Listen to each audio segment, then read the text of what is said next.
Hello, and welcome to Sleepy Hollow. I hope this video helps you relax and find peace as you settle in for the night. Before you drift off, feel free to share where you're tuning in from and what time you're watching. I love hearing from you, and if this video soothes you, a like and a subscribe would be lovely. Sweet dreams. Story 1. In the attic of the old Calder estate, hidden beneath dust and forgotten memories, stood an antique mirror. Its silver frame was tarnished with age, but its glass was pristine, as though time dared not mar its surface. Local legend spoke of the mirror's dark past, a cursed artifact said to trap the souls of those who gazed too long into it. No one knew its origins, only that it had outlasted generations, leaving a trail of tragedies in its wake. When the estate was auctioned off, the mirror found a new home. Its curse was far from. Lila Thompson was a collector of antiques, her home filled with relics from the past. When she saw the mirror at the auction, she was immediately captivated.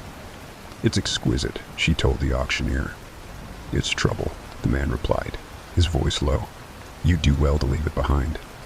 But Lila dismissed his warning, charmed by the mirror's elegance.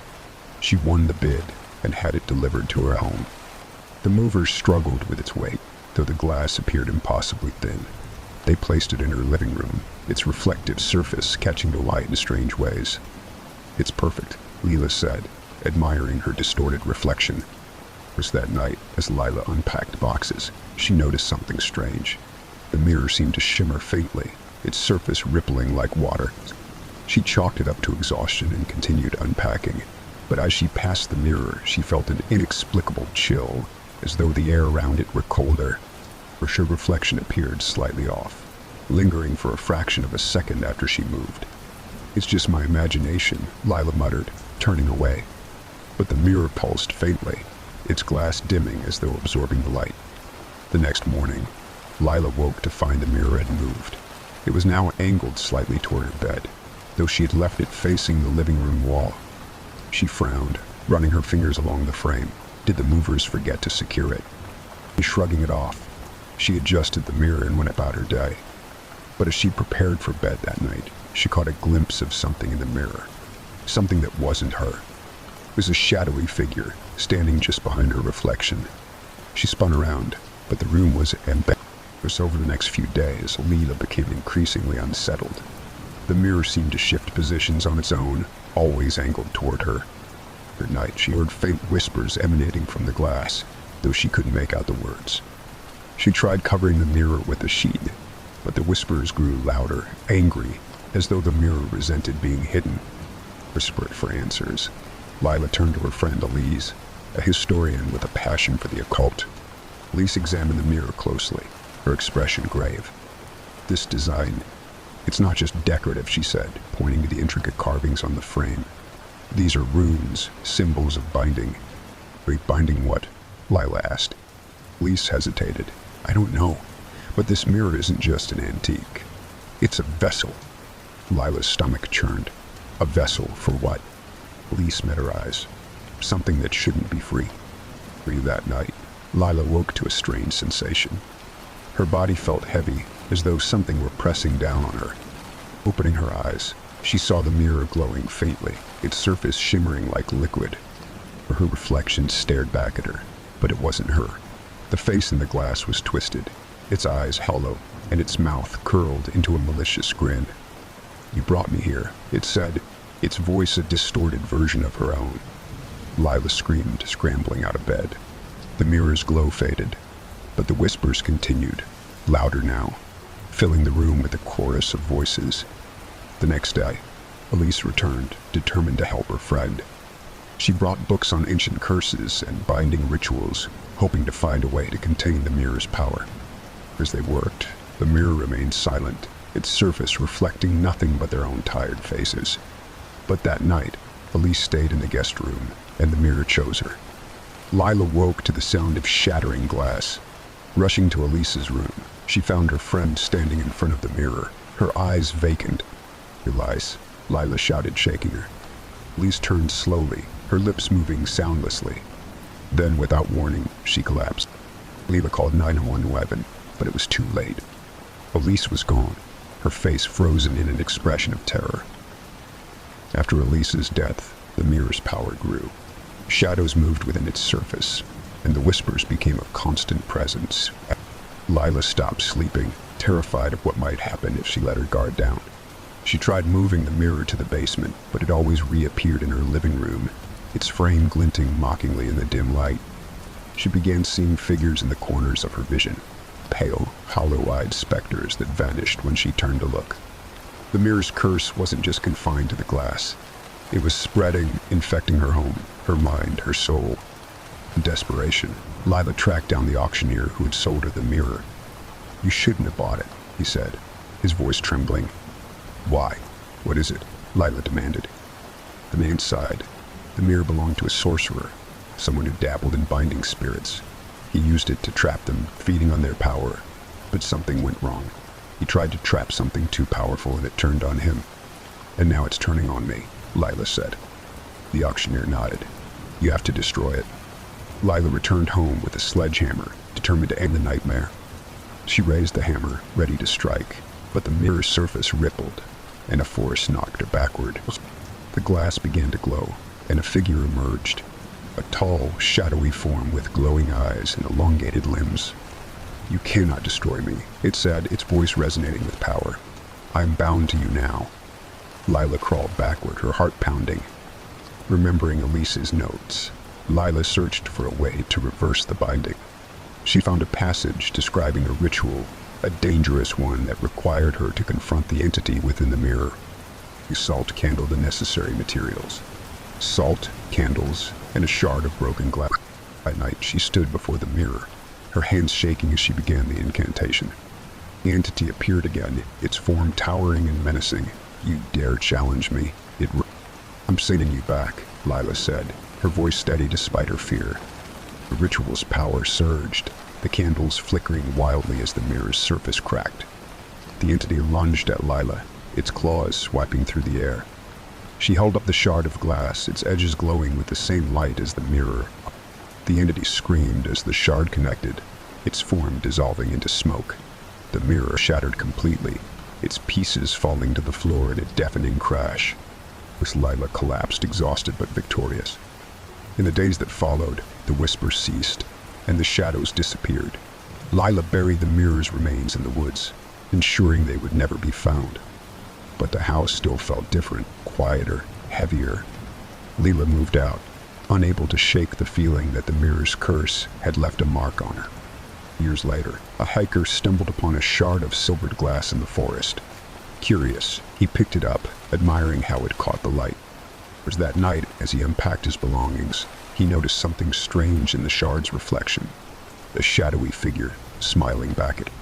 The mirror's curse was far from over. We too were in the outskirts of a forgotten town. Deep in the shadows of a decaying forest stood Ashwood Carnival. Once a place of joy and laughter, the carnival had been abandoned for decades, its rides rusting and its tents tattered. Locals claimed it was cursed, whispering of strange sounds and ghostly lights that appeared at night. No one ventured near, not after the disappearance of 12 children during the carnival's final performance. But when the story resurfaced online, it attracted a group of urban explorers, eager to uncover the truth. They didn't believe the warnings. 4 friends set out on a cold autumn evening. Alex, the leader, Sarah, the skeptic, Mike, the thrill-seeker, and Chloe, the cautious.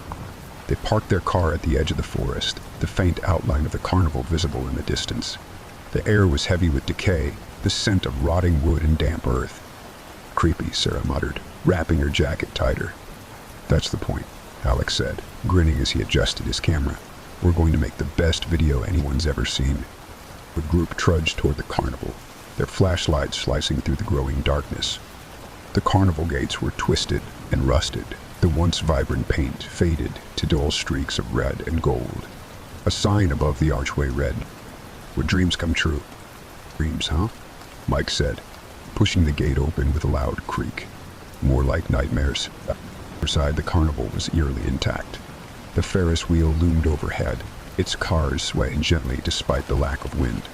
The carousel stood still, its chipped horses frozen mid-gallop. "Is it just me, or does this place feel alive?" Chloe whispered. "Don't be ridiculous," Sarah replied. but her voice wavered. As they explored, the group found remnants of the past. Discarded tickets, faded posters, and broken carnival games. Clee picked up a flyer, its ink smudged but legible. On this silent carnival, come and witness the magic. For silent carnival, she read aloud. What does that mean? No idea, Alex said, snapping a photo. But it's creepy as hell. The faint sound interrupted them. A soft, distant melody, like the tinkling of a music box. Do you hear that? Mike asked, his voice tense. The group nodded, their flashlights converging on the carousel. The music grew louder as they approached, its eerie notes echoing through the empty carnival. The carousel, dormant moments ago, began to turn. The chipped horses moved up and down, their hollow eyes seeming to follow the group. This isn't possible, Sarah said, stepping back. Alex moved closer, his camera trained on the ride. It's probably some old mechanism kicking in. Let's check it out. But as he reached for the carousel, the music stopped abruptly, plunging the carnival into silence. Then a child's laughter echoed through the air. Pearson panicked. The group regrouped near the Ferris wheel. That wasn't funny, Sarah snapped, glaring at Alex. It wasn't me, Alex insisted. I didn't do anything. As they argued, Mike wandered off, drawn by the flickering lights of a game booth. Mike, wait, Chloe called. But when they reached the booth, Mike was gone. His flashlight lay abandoned on the ground, its beam flickering weakly. Mike, Alex shouted, his voice echoing. The only response was the faint sound of footsteps, retreating deeper into the carnival. Searching for Mike, the group stumbled upon a large striped tent. The fabric was torn, its colors faded, but the faint glow of light emanated from within. Maybe he's in there, Alex said, pushing the flap aside. Inside, the air was thick with the smell of mildew and grease paint. A single spotlight illuminated the center of the tent, where a dusty clown's costume lay crumpled on the floor. As they approached, the spotlight flickered, and the costume began to rise. What the hell? Sarah whispered, backing away. The costume filled out, its empty sleeves rising as if guided by invisible strings. The head tilted toward them, and a low chuckle echoed through the tent. The group fled the tent, their breath visible in the frigid air. We need to leave, Chloe said, her voice shaking. We can't, Alex replied. Not without Mike. The music box melody returned, louder this time. The lights of the Ferris wheel flickered, casting eerie shadows across the carnival. In the distance, they saw a figure, a small child holding a balloon. Hey, Alex called, running toward the figure. But as he got closer, the child's face came into view, pale, featureless, and hollow-eyed. Alex stumbled back, the balloon popping with a deafening crack. Drawn by a flickering light, the group found themselves at the entrance to the Hall of Mirrors. No way, Sarah said, shaking her head. We are not going in there. Help me, a faint voice called from within. Help me. That's Mike, Alex said, stepping inside. The hall was a maze of distorted reflections, their images stretching and twisting as they moved. Chloe screamed as one of the mirrors showed something that wasn't there, a shadowy figure standing behind her. Run, Alex shouted, but no matter which way they turned, the mirrors only led them deeper.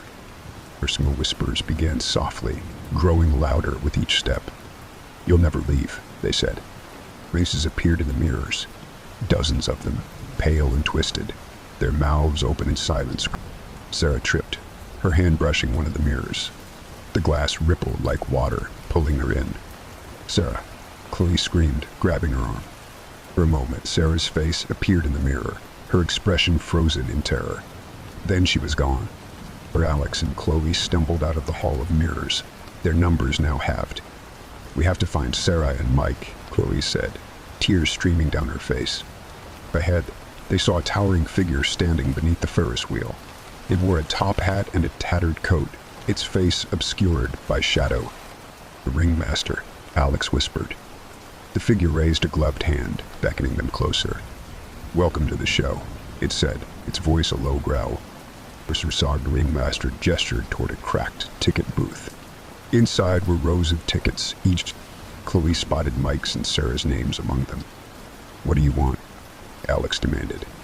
Stay, the ringmaster said, his grin revealing jagged teeth. Take their place, and they go free. Chloe shook her head. No, there has to be another way. But the ringmaster only laughed, his shadow growing larger. As the ringmaster advanced, Alex grabbed a metal rod from the ground, brandishing it like a weapon. Stay back, he shouted.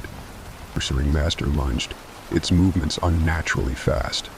Alex swung the rod, shattering one of the carnival's lanterns. The light flared, and the shadows recoiled. It's the light, Chloe said. It hurts them. The two began smashing every light source they could find, the carnival trembling with each burst.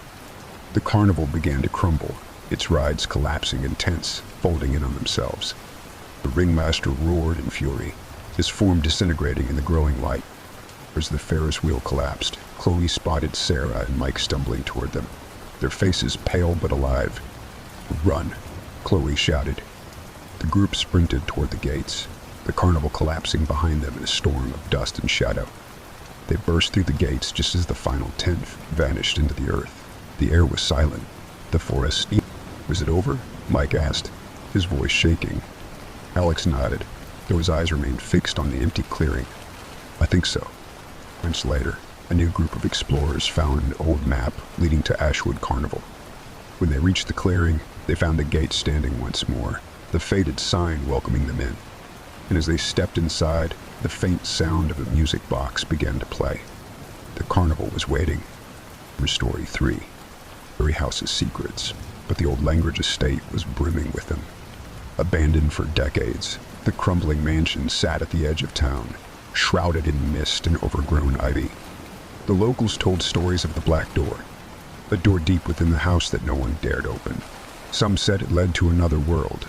Others claimed it was a prison for unspeakable horrors. For years, the door remained closed, its secrets locked away. But when a group of friends decided to explore the estate, curiosity led them to the one place they were warned to avoid. Jessie, the ringleader, had always been drawn to mysteries. When she heard about the Langridge estate, she convinced her friends, Elliot, the skeptic, Kara, the believer, and Liam, the thrill-seeker. They arrived on a gray afternoon, the wind howling through the trees. The mansion loomed before them, its windows shattered, its walls streaked with moss. This place is falling apart, Elliot said, adjusting his flashlight.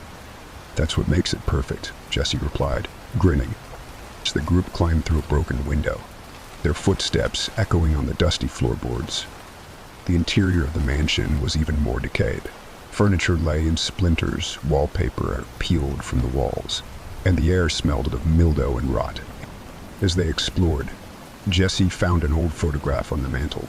It showed a family of 4 standing in front of the house, 2 parents and their young daughters. What happened to them? Kara asked, her voice hushed.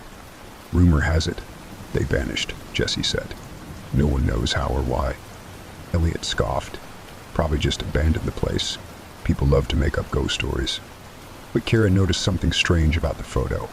The mother's hand was resting on the edge of a black door, barely visible in the background. The group wandered deeper into the mansion, their flashlights casting long shadows. And at the end of a narrow hallway, they found it. The black door. Its surface was smooth and featureless, the wood as dark as night. There was no handle, no lock, just an overwhelming sense of foreboding. This is it, Jessie said, her voice tinged with excitement. Let's leave it alone, Kara said, backing away. We don't know what's behind it. Liam stepped forward, his hand grazing the surface. It's just a door. What's the worst that could happen? The door shuddered, and a low hum filled the air. Despite Kara's protests, Jessie and Liam pushed against the door. It swung open with an eerie creak, revealing a pitch-black void beyond. Where's the floor? Liam asked, shining his flashlight into the darkness. The beam was swallowed completely, leaving nothing but emptiness. Jessie stepped closer, her curiosity outweighing her fear. It's absorbing the light. As the group stared into the void, a cold breeze swept past them, carrying with it a faint whisper. Come closer. Kara grabbed Jessie's arm. We need to leave. No. But Jessie shook her off. What if this is it? The thing no one's figured out. We can't stop. It frowned. This doesn't feel right. It's not natural. Liam leaned over the threshold, trying to peer deeper into the void. Suddenly something reached out, an inky black tendril that wrapped around his wrist. "Help!" Liam screamed, struggling against the pole. The group grabbed him, pulling with all their strength. The tendril released him with a guttural hiss, retreating into the darkness. Liam clutched his wrist, his skin pale and cold. We shouldn't have opened it. The group retreated to the main hall, their nerves frayed. "We're sealing that door," Kara said, her voice firm. But as they turned to leave, they noticed something strange.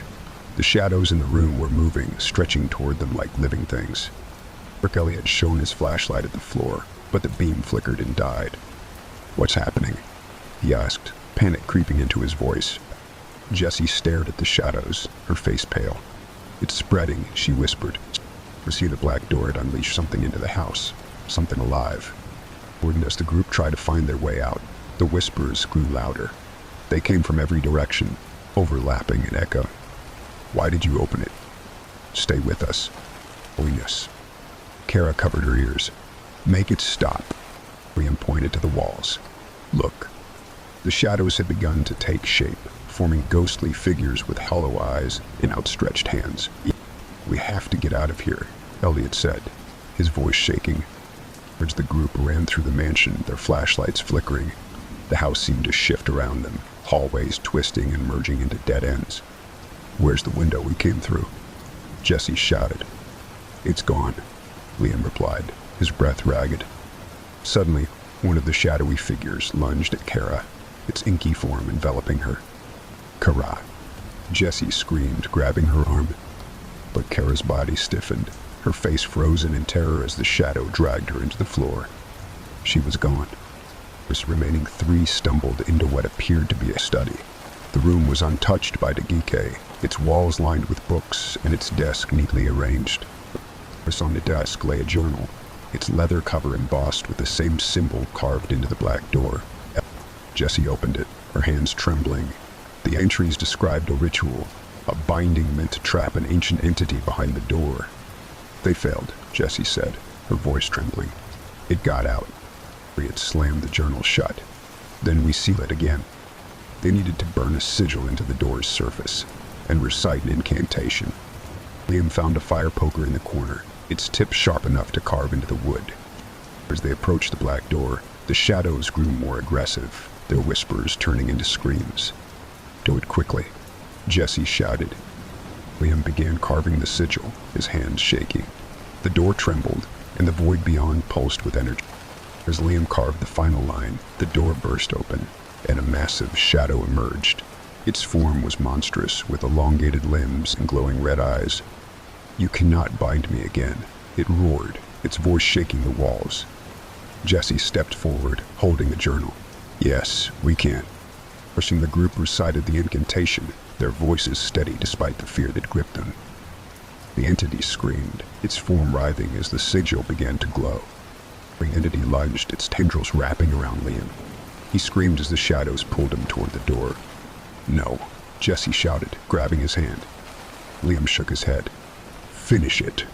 This with one final scream, he disappeared into the void, the door slamming shut behind him. The sigil burned brightly, sealing the door once more.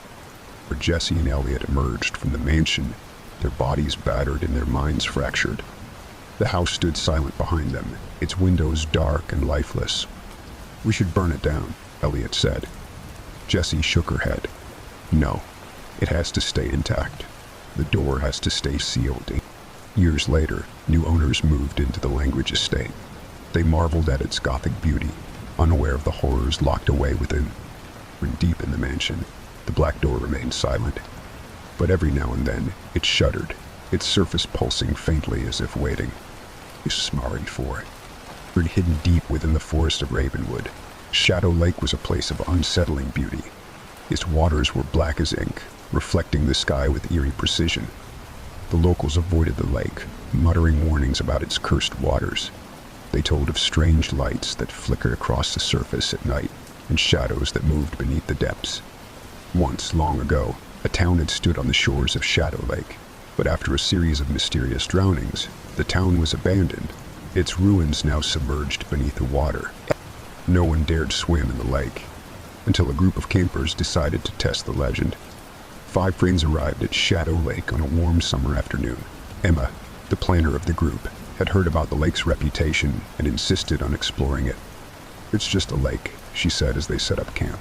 "The stories are just stories." Jake, the adventurous one, grinned. "I'm all in. Maybe we'll find some treasure under there." Claire, the skeptic, rolled her eyes. "Or just a lot of mud." For David and Alyssa, the couple of the group, exchanged uneasy glances. The lake shimmered in the distance, its surface unnaturally still. That evening, the group sat around the campfire sharing ghost stories. The lake loomed in the background, its black surface reflecting the crescent moon. Jake tossed a rock into the water. The ripples spread outward but never seemed to fade. "Did you see that?" Alyssa asked, leaning forward. "What?" Emma replied. "There's a ripple. It didn't stop." David frowned. "It's just the current." But the ripples seemed to move toward them, growing larger, as though something beneath the surface was pushing it. As the group settled into their tents, Emma stayed by the fire, scribbling notes in her journal. A soft glow caught her attention. Looking toward the lake, she saw lights hovering just above the water, soft, pulsating orbs that moved in slow, hypnotic patterns. "Guys, come look at this," she called. The others joined her, staring in awe. "What is that?" Claire whispered. "No idea," Jake said, pulling out his phone to record. The lights suddenly darted across the lake, disappearing beneath the surface. The group stood in stunned silence as the water stilled once more. The next morning, Jake decided to explore the shoreline while the others prepared breakfast. He returned pale and trembling, his hands clutching something tightly. "I found this in the sand," he said, holding up a bracelet. Alyssa gasped. "That's a kid's bracelet. What's it doing here?" Jake shook his head. "There's more. Bones, scattered along the edge of the lake." Emma frowned. "Animal bones, right?" Jake didn't answer, his gaze fixed on the water. Determined to uncover the truth, Jake and Emma decided to investigate the lake's depths. Equipped with a waterproof flashlight and a basic diving mask, Jake waded into the cold water. "This is a bad idea," Claire said, standing at the edge. Jake grinned. "What's the worst that could happen?" As he swam farther from shore, the water grew darker, the sunlight unable to penetrate the lake's depth. Suddenly his flashlight flickered, revealing a cluster of submerged ruins, crumbling buildings overtaken by algae and silt. Then something moved. Jake's heart pounded as a massive shadow passed beneath him. It was too large to be a fish, its form indistinct and unnatural. "Jake, get out of there," Emma shouted from the shore. He turned, kicking frantically toward the surface. The shadow followed, its movements smooth and deliberate. Just as he reached the shallows, a hand, cold and skeletal, brushed against his ankle. Jake screamed, collapsing on the sand as the others pulled him to safety. "It's not just a lake," he gasped, his eyes wide with terror. "There's something down there." That evening, Emma pored over the notes she'd taken about Shadow Lake. She found an old newspaper clipping detailing the town's history. "Ravenwood sank during a flood," she read aloud. "The lake formed over the ruins, but there's something else. Before the flood, people were disappearing. Drownings, they called them. But the bodies were never found." Claire frowned. "Are you saying those lights we saw are people?" Emma nodded. "Maybe. Or what's left of them." As night fell, the group heard whispers drifting from the lake. The voices were faint at first, then louder, overlapping in an eerie chorus. "Do you hear that?" Alyssa asked, clutching David's arm. "It's coming from the water," David said, his voice shaking. The lights returned, but this time they didn't stay above the surface. They moved toward the shore, growing brighter, their glow revealing faces pale, hollow-eyed, and twisted in anguish. The group backed away as the faces vanished, leaving only ripples in their wake. The group decided to leave at dawn, but their plans were cut short. In the middle of the night, Alyssa vanished. Her tent was empty, her belongings untouched.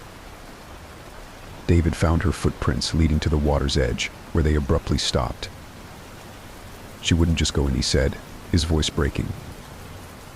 A soft voice echoed from the lake, calling David's name. "No," he whispered, shaking his head. "That's not her." But the voice persisted, growing louder, more insistent. Desperate to find Alyssa, David waded into the lake despite the others' protests. "She's down there," he said. Stop him, his eyes wild beneath the surface.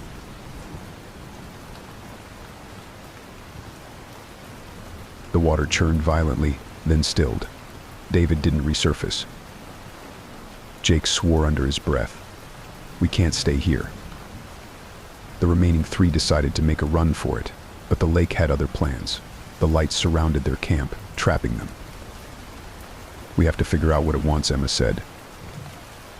They approached the water cautiously, the whispers growing clearer. The voices spoke of betrayal, of pain, of a debt unpaid. "It's the town," Emma realized. "The people who died here. They're trapped." Claire's voice trembled. "What do they want from us?" The water rippled, and the lights formed a path leading to the center of the lake. Emma stepped forward, determined to end the nightmare. "Maybe it wants an offering." Jake grabbed her arm. "You're not going in there." Emma shook her head. "If we don't, none of us are getting out of here."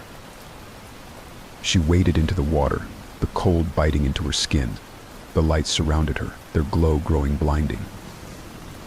"Take me," she whispered. As the lights engulfed her, Emma found herself submerged in the ruins. Shadows moved around her, their forms shifting and indistinct. A figure emerged, a woman with hollow eyes and outstretched arms. "Why are you here?" the woman demanded, her voice echoing. Emma met her gaze. "I'm here to set you free." The figure tilted her head. "You cannot free us. You can only join us." The shadows lunged, but Emma held up a locket she'd found earlier, a relic from the town's past. The figure recoiled, her form flickering. The lake began to churn violently, its surface boiling as Emma fought her way to the shore. Jake and Claire pulled her out just as the lights exploded, illuminating the entire area. The whispers rose to a deafening roar, then stopped. The lake fell silent, its surface eerily calm. "Is it over?" Claire asked, her voice trembling. Emma nodded, though she wasn't sure. The three survivors left Shadow Lake, vowing never to return. But late at night, Emma dreamed of the light's soft, pulsating orbs that called her back to the water. And somewhere beneath the surface, the shadows waited, their hunger unending. Story 5. Nestled in a remote valley surrounded by dense woods, the village of Elderswood was known for its quiet charm and tight-knit community. But beneath its picturesque surface lay a dark secret. For decades, the villagers whispered of the hollow children, phantom-like figures that appeared at night, their eyes vacant and their voices soft as the wind. They were said to be the lost souls of children who had vanished in the woods, cursed to wander forever. Few dared to speak of them openly, but the warning was always the same: don't follow the laughter. When Lila Graham moved to Elderswood, she was seeking peace and solitude. A former journalist recovering from burnout, she rented a small cottage at the edge of the village, hoping to leave the chaos of city life behind. Her neighbors were friendly but reserved, often speaking in hushed tones about the woods that bordered the village. "Stay out of the forest after dark," her landlord warned as he handed her the keys. "And if you hear children laughing, lock your doors." Lila brushed it off as superstition, eager to start fresh. Lila spent her first evening settling into the cottage. The air was cool, the distant sounds of the forest creating a peaceful backdrop. But as night fell, the tranquility shifted. She was reading by the fireplace when she heard it faint, melodic laughter drifting through the open window. It sounded like children playing, their giggles carried on the breeze. Curious, Lila stepped outside, her flashlight cutting through the darkness. The laughter seemed to come from the woods, beckoning her deeper. But as she reached the edge of the trees, the laughter stopped abruptly, replaced by an oppressive silence. A chill ran down her spine. She hurried back inside, locking the door behind her. The next morning, Lila mentioned the laughter to her neighbor, Mrs. Hawthorne, an elderly woman with a sharp gaze. "You heard them?" Mrs. Hawthorne asked, her face pale. Lila frowned. The children? I thought it was strange, but... They're not children, Mrs. Hawthorne interrupted. They're the hollow ones. Lila blinked. What are you talking about? Mrs. Hawthorne sighed.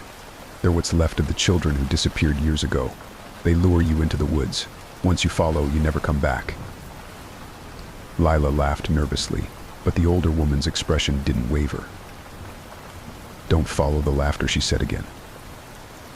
That afternoon, Lila decided to explore the forest. The air was cool and damp, the scent of pine and moss surrounding her. The woods were dense, the trees gnarled and ancient. She found remnants of an old trail, overgrown but still visible, and followed it deeper into the shadows. She stumbled upon a clearing where the remains of a small cabin stood. Its roof had caved in, and ivy crept along the walls. Inside, she found a child's shoe, caked with dirt. A faint giggle echoed behind her. She spun around, but the clearing was empty. Lila's heart pounded as she stared into the darkness where the children had vanished. Her instincts told her to stay inside, but curiosity gnawed at her. Maybe they're lost, she whispered, grabbing her flashlight and stepping out into the night. The forest was unnervingly silent, her footsteps muffled by the soft earth. The laughter resumed, distant but distinct, pulling her deeper into the woods. Hello, she called again, her voice echoing. Are you okay? Do you need help? The giggles grew louder, closer, until they seemed to surround her. She spun in a circle, her flashlight beam revealing only trees and shadows. Then, she saw them again, 3 children standing just ahead, their hollow eyes fixed on her. Why don't you come play with us, one of them asked, its voice eerily melodic. Lila stumbled back, her breath hitching. The children took a step forward, their movements jerky, unnatural. She turned and ran, the laughter following her like a haunting melody. The next morning, Lila visited Mrs. Hawthorne, her hands trembling as she recounted the encounter. They were here, Lila said. The hollow children. They spoke to me. Mrs. Hawthorne's face turned ashen. You shouldn't have gone outside. Once they see you, they don't stop. What do you mean? Lila demanded. Mrs. Hawthorne hesitated, then sighed. Years ago, children from the village started disappearing. Always at night, always near the woods. We searched for weeks, but we never found them. Just traces, clothes, toys, footprints that led nowhere. Lila shivered. And now they're, what? Ghosts? Worse, Mrs. Hawthorne whispered. They're hollow. Empty vessels, and they want you to join them. As Lila returned to her cottage, she noticed something strange on her arm, a faint handprint, small and pale, as though a child had gripped her wrist. She scrubbed at it, but it wouldn't fade. That night, the laughter came again, louder and more insistent. This time, it was accompanied by soft tapping at her window. Peeking through the curtains, she saw them, the same 3 children, their empty eyes glowing faintly in the dark. One of them raised a hand, pointing directly at her. Come play with us, they whispered in unison. Lila slammed the curtains shut, her hands shaking. Desperate for answers, Lila visited the village archives the next day. She combed through old newspapers, searching for any mention of the disappearances. She found a faded article from 1987. 3 local children vanished near Elderswood Forest, search continues. The names struck her like a thunderclap: Matthew Carter, Anna Greaves, and Lily Harper. The same names she had seen carved into a tree near the cabin she'd discovered. Determined to confront the truth, Lila returned to the woods, retracing her steps to the cabin. The laughter followed her, faint and mocking, but she ignored it. Inside the ruined cabin, she found more carvings, names etched into the walls, alongside strange symbols she didn't recognize. She also found a journal buried beneath the debris. The handwriting was shaky, the pages stained, but one entry stood out. They came for my children. They are hollow now, but they still want more.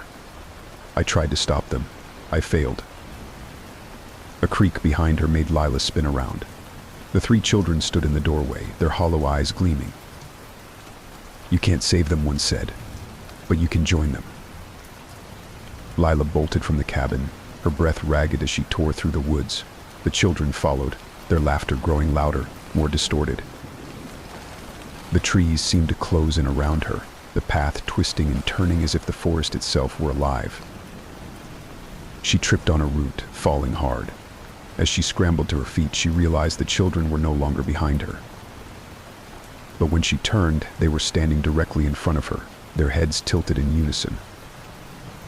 "Why run?" one asked, its voice echoing unnaturally. "It's easier if you let us in." Lila remembered the symbols in the cabin and the journal's cryptic warnings. There had to be a way to stop them. She returned to Mrs. Hawthorne, desperate for guidance. "There's an old binding ritual," the woman admitted reluctantly. "It won't free them, but it might keep them from taking anyone else." "What do I need?" Lila asked.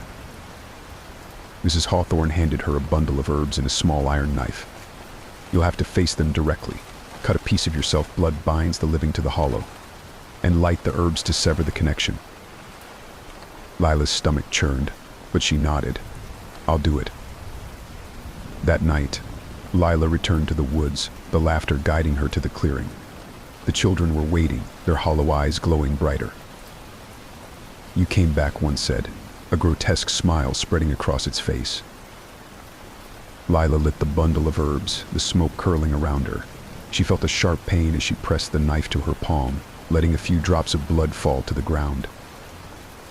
The children screamed, their forms flickering like dying flames. "No," they cried. "You can't break the connection." But Lila stood her ground, chanting the words Mrs. Hawthorne had given her.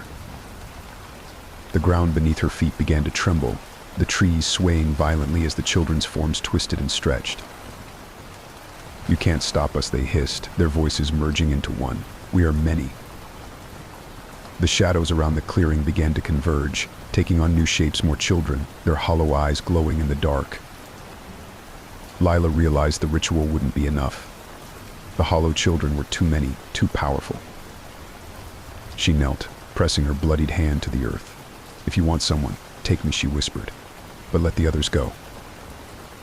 The children hesitated, their forms wavering. Then, one by one, they dissolved into the shadows, their laughter fading into silence.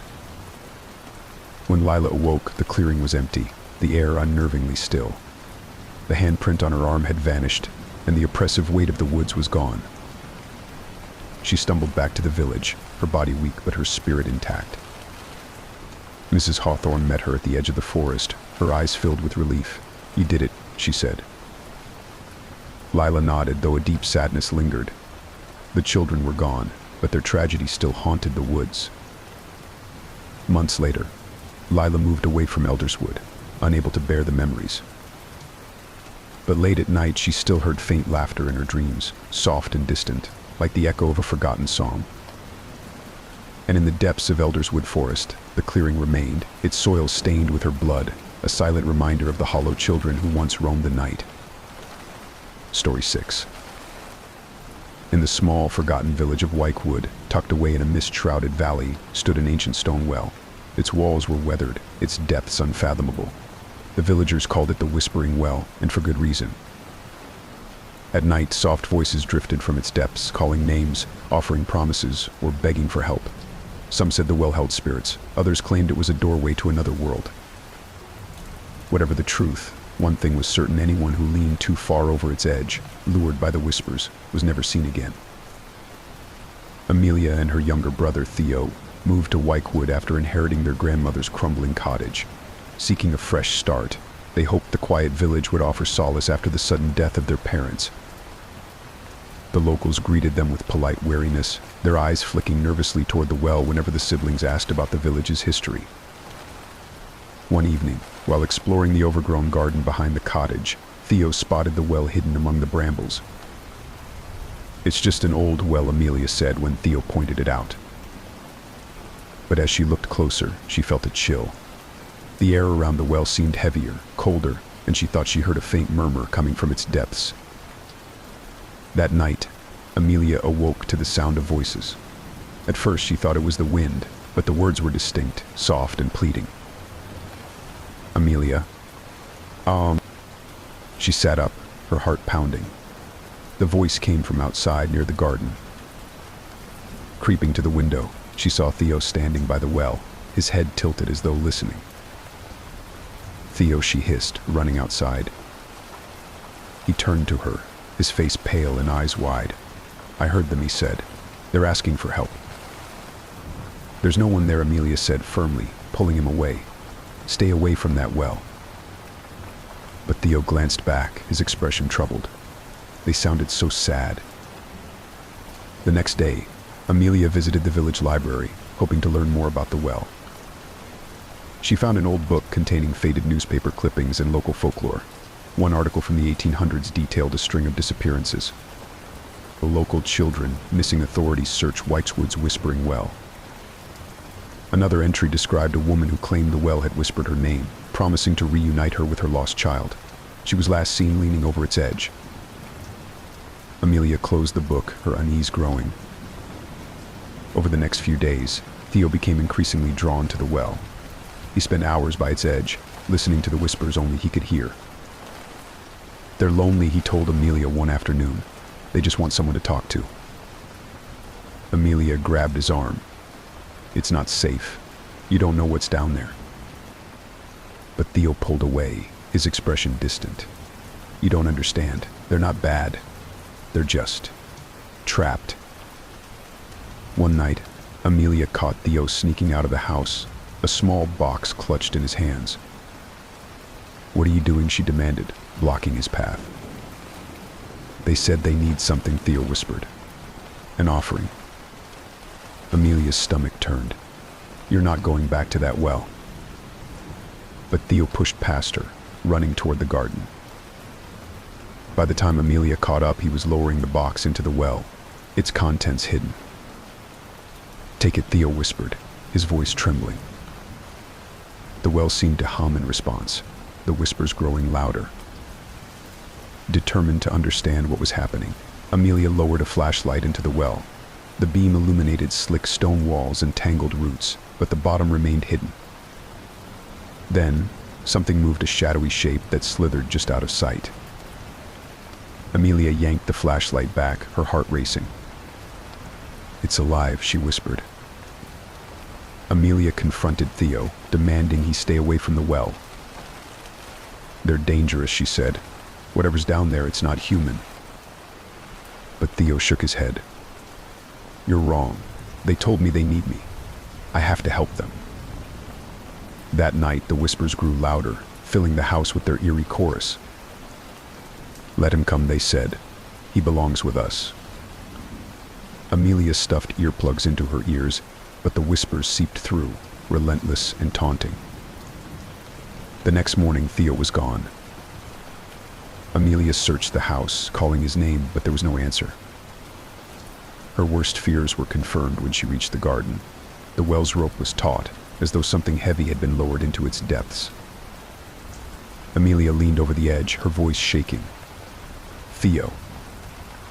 A faint cry echoed from below. "Amelia, help." Armed with a rope and flashlight, Amelia prepared to descend into the well. The air grew colder as she lowered herself down, the stone walls slick with moisture. The whispers surrounded her, growing louder with each passing second. At last, her feet touched solid ground. The bottom of the well was a cavern, its walls etched with strange symbols that glowed faintly in the dark. And there, in the center, stood Theo. "Theo," Amelia called, rushing toward him. But as she drew closer, she realized something was wrong. His movements were jerky, his head tilted at an unnatural angle. "They said you'd come," he whispered, his voice hollow. Figures emerged from the shadows, pale, elongated forms with empty eyes. They surrounded Theo, their hands resting on his shoulders. "He belongs with us now," one of them said, its voice a guttural hiss. Amelia's blood ran cold. "You can't have him." The figures laughed, a chilling sound that echoed through the cavern.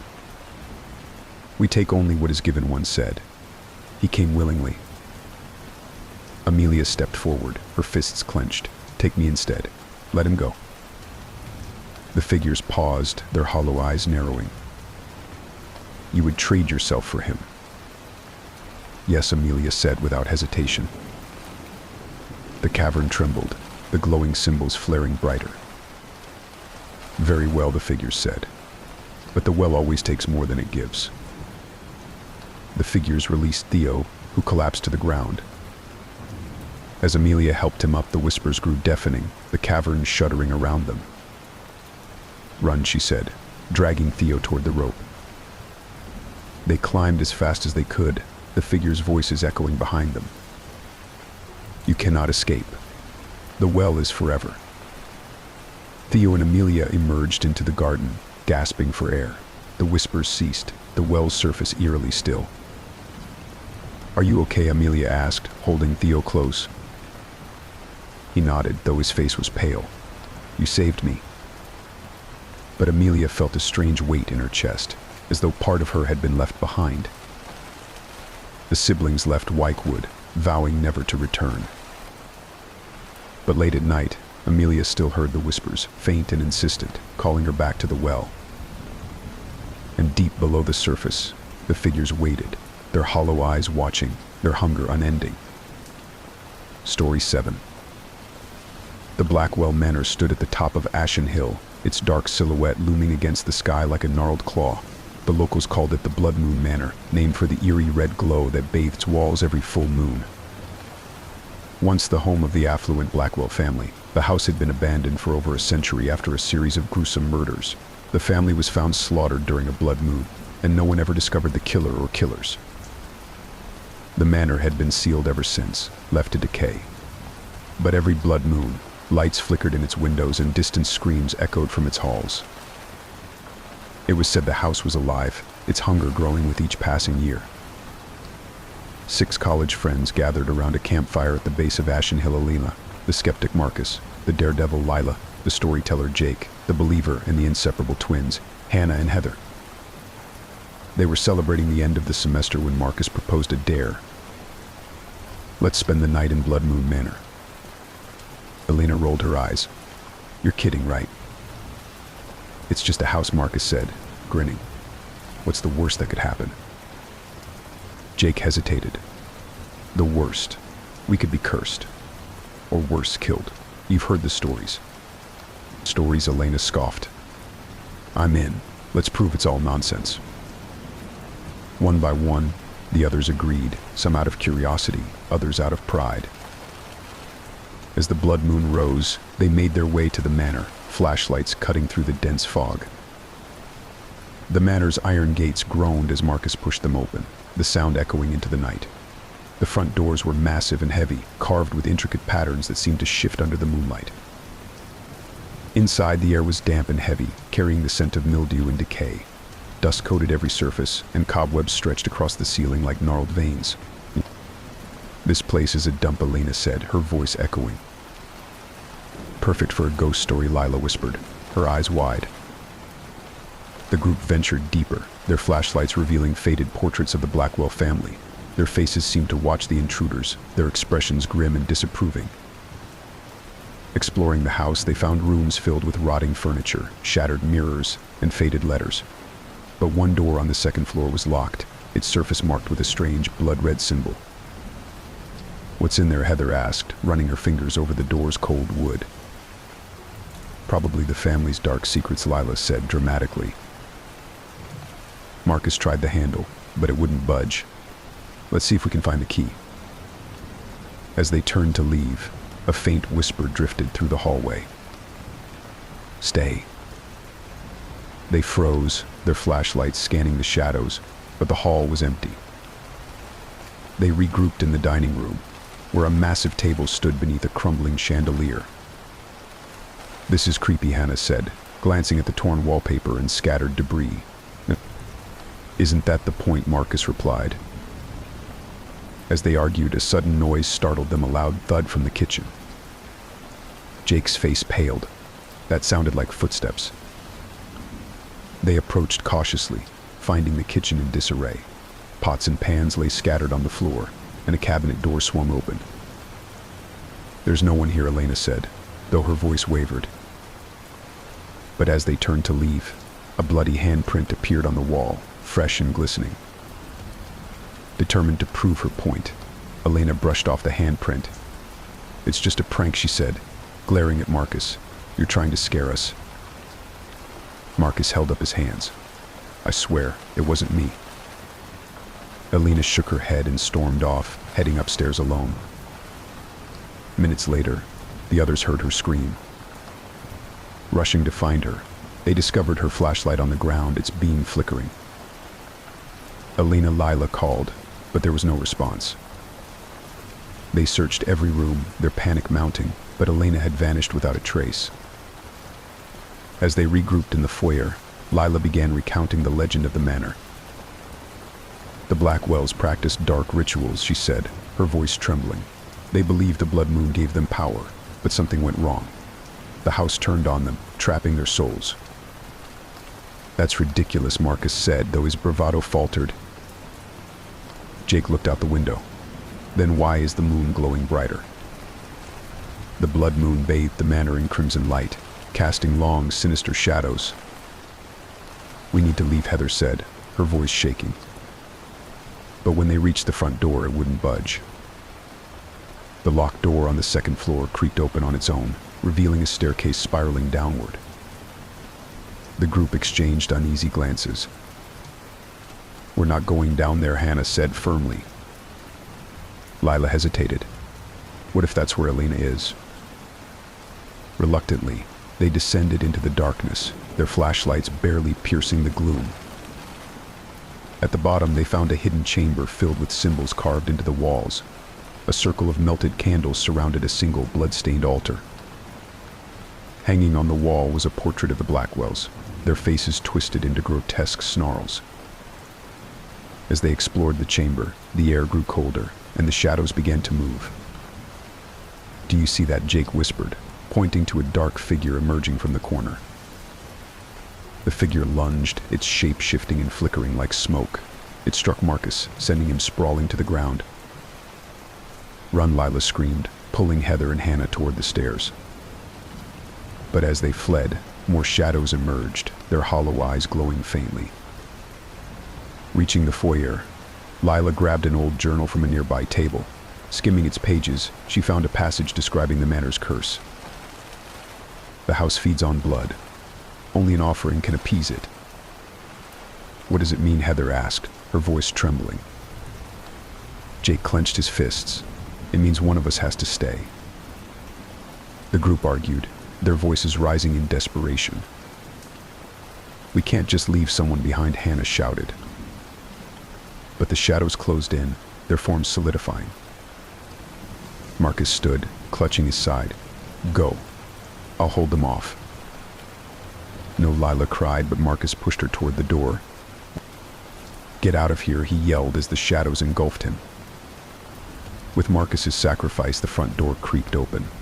The remaining four sprinted outside, the blood moon's glow fading as they reached the gates. The house stood silent behind them, its windows dark once more. "Do you think it's over?" Heather asked, her voice shaky. Lila glanced back at the manor, her face pale. "I don't know." Weeks later, a new group of thrill-seekers arrived at Blood Moon Manor, eager to explore its haunted halls. As they crossed the threshold, the blood moon rose again, casting its crimson light over the house. And deep within its walls, the manor stirred, its hunger unfulfilled. Story 8. On the outskirts of the known world lay the remote village of Harrow's Hollow, a place shrouded in mist and mystery. For centuries, travelers spoke of its eerie silence. No birds sang, no dogs barked, and no voices carried through its cobblestone streets. The villagers were said to have lost their voices generations ago, cursed to live in silence by an unknown force. They communicated only through gestures and writing, their faces perpetually shadowed by fear. The legend of the Silent Ones was whispered by many but believed by few. That is, until a group of explorers ventured into the hollow, seeking the truth behind the silence. Caroline, a journalist known for her daring exposes, assembled a team to investigate Harrow's Hollow. Ben, her tech-savvy partner Mia, an anthropology student, and David, a seasoned survivalist. Their journey was inspired by an old diary Caroline had discovered in an estate sale. The diary's final entry read, "They watch from the mist. Their eyes are endless, and their whispers steal your voice. The team reached the outskirts of Harrow's Hollow as dusk settled. The mist was thick, the air heavy with dampness. "It's so quiet," Mia said, shivering. "No animals, no wind, nothing," Ben muttered, scanning the area with his drone. "It's like the world just stopped." David gestured toward the village ahead, its rooftops barely visible through the haze. "Let's keep moving." The cobblestone streets of Harrow's Hollow were deserted, the houses dark and crumbling. The air carried a faint metallic scent, like rusted iron. Caroline noticed markings on the doors of each house, strange symbols etched into the wood. "Protective wards," Mia suggested, taking a photo. Ben's drone buzzed overhead, its camera capturing the village's eerie stillness. "I'm not picking up any heat signatures," he said. "No signs of life." As they ventured deeper, they found a church at the village center. Its bell tower was tilted, its doors slightly ajar. "We'll set up base here," David said. But as they entered, they felt it a sudden, oppressive silence, heavier than before. Inside the church, they found faded paintings depicting scenes of terror, shadowy figures emerging from the mist, their hollow eyes staring at terrified villagers. Mia found an old journal on the pulpit, its pages filled with frantic scrawls. "They are here. They are always watching. The mist is their voice. Don't listen. Don't look." "What are they talking about?" Mia whispered. Ben glanced at his tablet, monitoring the drone's feed. "Wait, what's that?" On the screen, a shadow moved through the mist, too large to be human. The team rushed outside, scanning the village. The mist had grown thicker, swallowing the streets and distorting the shapes of the houses. "Do you see that?" David asked, pointing to a dark figure standing at the edge of the mist. The figure was unnaturally tall, its limbs elongated. It didn't move, but its presence sent a chill through the group. "Back inside," Caroline ordered, her voice trembling. As they retreated, the figure stepped forward, its movements unnaturally fluid. "It's watching us," Mia whispered. The church doors slammed shut, as though pushed by an unseen force. That night, the mist crept into the church, curling around their sleeping bags like tendrils. The air grew colder, and faint whispers echoed through the room. "Do you hear that?" Ben asked, sitting upright. The whispers were indistinct, overlapping voices that seemed to come from everywhere at once. "They're speaking," Mia said, her voice trembling, "but I can't understand them." David grabbed his flashlight, shining it toward the windows. The mist thickened, pressing against the glass like a living thing. "We're not alone," he said. By morning, Ben was gone. The team found his sleeping bag empty, his equipment scattered on the floor. "He wouldn't just leave," Caroline said, panic rising in her voice. David pointed to the church door, where fresh footprints led into the mist. "He followed something," Mia said, her face pale. The whispers returned, louder this time, carrying fragments of Ben's voice. "Help me, please." Determined to find answers, Caroline and Mia searched the village while David kept watch. They discovered a decrepit library filled with ancient texts and weathered maps. One book detailed the village's history, describing a time when it was prosperous and thriving. But one entry stood out. The mist came on the night of the red moon. With it came the silent ones, stealing voices and leaving only shadows in their wake. "We sealed our doors and prayed, but the mist always found a way." Caroline's hands trembled as she read the final line. "They cannot be killed. They can only be silenced." As they returned to the church, the mist seemed to thicken around them, muffling their footsteps.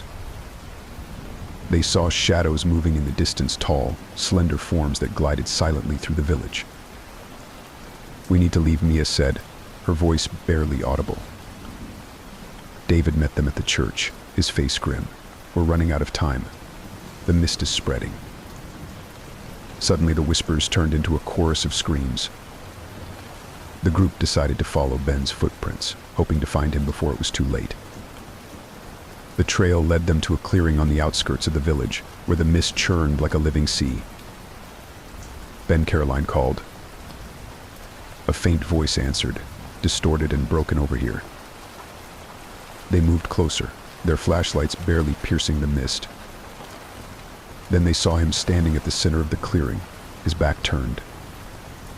Ben, Mia asked, stepping forward. He turned slowly, his face blank, his eyes hollow. The mist surged forward, and with it came the silent ones. Their forms were shadowy, their faces featureless except for deep, empty sockets where eyes should have been. "They're everywhere," Mia whispered, clutching Caroline's arm. The silent ones moved closer, their presence oppressive. The whispers grew deafening, words forming in the mist. "Join us." "Orna." David raised his flashlight, the beam cutting through the shadows.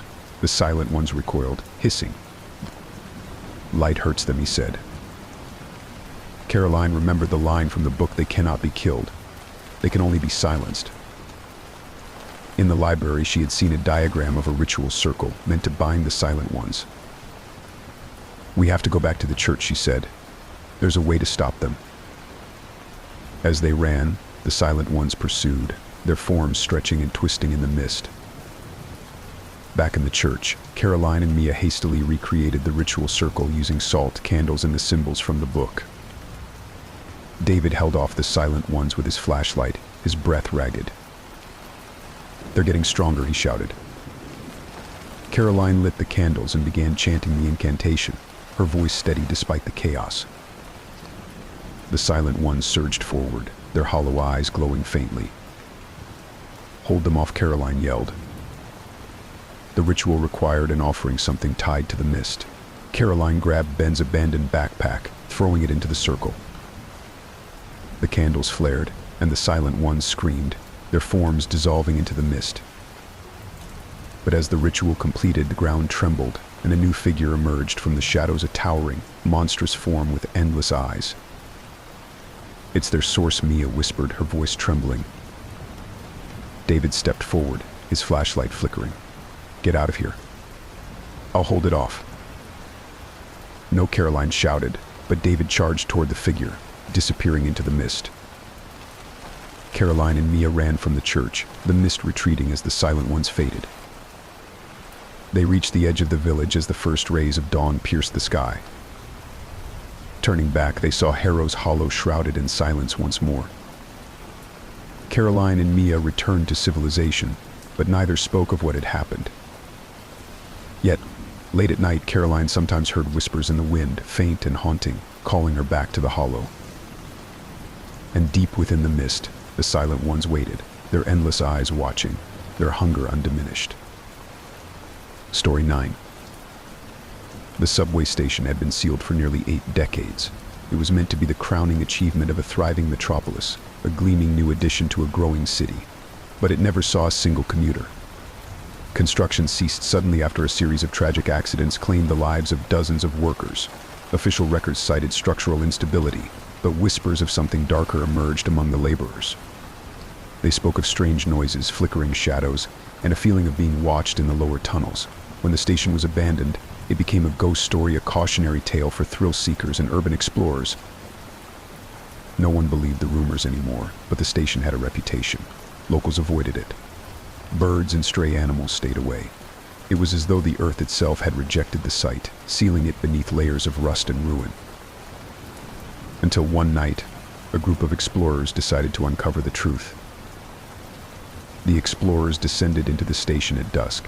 The entrance was barely visible, hidden behind a chain-link fence and overgrown vines.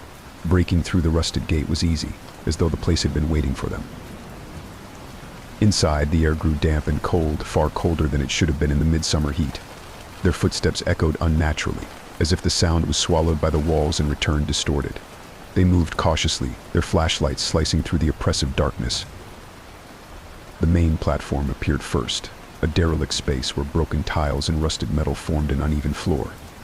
The old advertisements on the walls were faded to obscurity, their messages lost to time. A faint, metallic smell filled the air, sharp and unpleasant, though none of them commented on it. As they explored, they noticed something unusual. The graffiti, which had been ubiquitous near the entrance, vanished entirely as they moved deeper. In its place were strange carvings etched into the stone walls, crude shapes resembling eyes.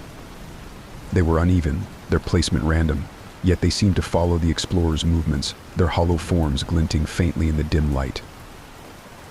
It was Carla who first noticed the sound. A faint whisper, so soft it could have been mistaken for the wind. She stopped and turned to listen, but it faded. She didn't mention it at first, dismissing it as her imagination. But it wasn't long before the others heard it too. The whisper started as a gentle hum, blending seamlessly with the ambient noise of the station. They grew louder as the group moved deeper, forming fragmented words and phrases. The explorers exchanged nervous glances but pressed on, determined to document their findings. The whispers were strange, not just in their suddenness but in their clarity. They seemed to come from nowhere and everywhere at once, bouncing off the walls in an unsettling way. More disturbingly, they carried tones of familiarity like voices they had heard before. Run. Leave them behind. Stay with us. Luke shivered as the words brushed past his ears like a cold wind. It's just the acoustics, he muttered to himself. But he didn't believe it. As they ventured further, the tunnels began to shift. Passages that should have led back to the surface twisted into unfamiliar routes. Doors appeared where none had been before, and the walls seemed to stretch endlessly. The explorers began marking their path with chalk, but the markings disappeared moments after being drawn. They were no longer in a place of concrete and stone. The tunnels had become something else, something alive. The deeper they went, the more distorted their surroundings became. The carvings of eyes grew more detailed, almost lifelike, and their placement became unnervingly deliberate.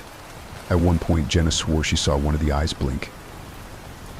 The whispers intensified, now speaking directly to each member of the group. They revealed personal secrets, dredging up memories long buried. Carla froze in her tracks when a whisper spoke of her father's death, a subject she had never shared with anyone. Luke heard his own name, followed by the word traitor, though he couldn't understand why. By the time the first member of the group vanished, the whispers were deafening. It happened in an instant. Nate had been walking at the back, muttering complaints about the cold and the dark, when he suddenly screamed. The others turned to see him clutching the walls, his body being pulled into the stone as if it were quicksand. His screams were swallowed by the rock, leaving only his flashlight behind.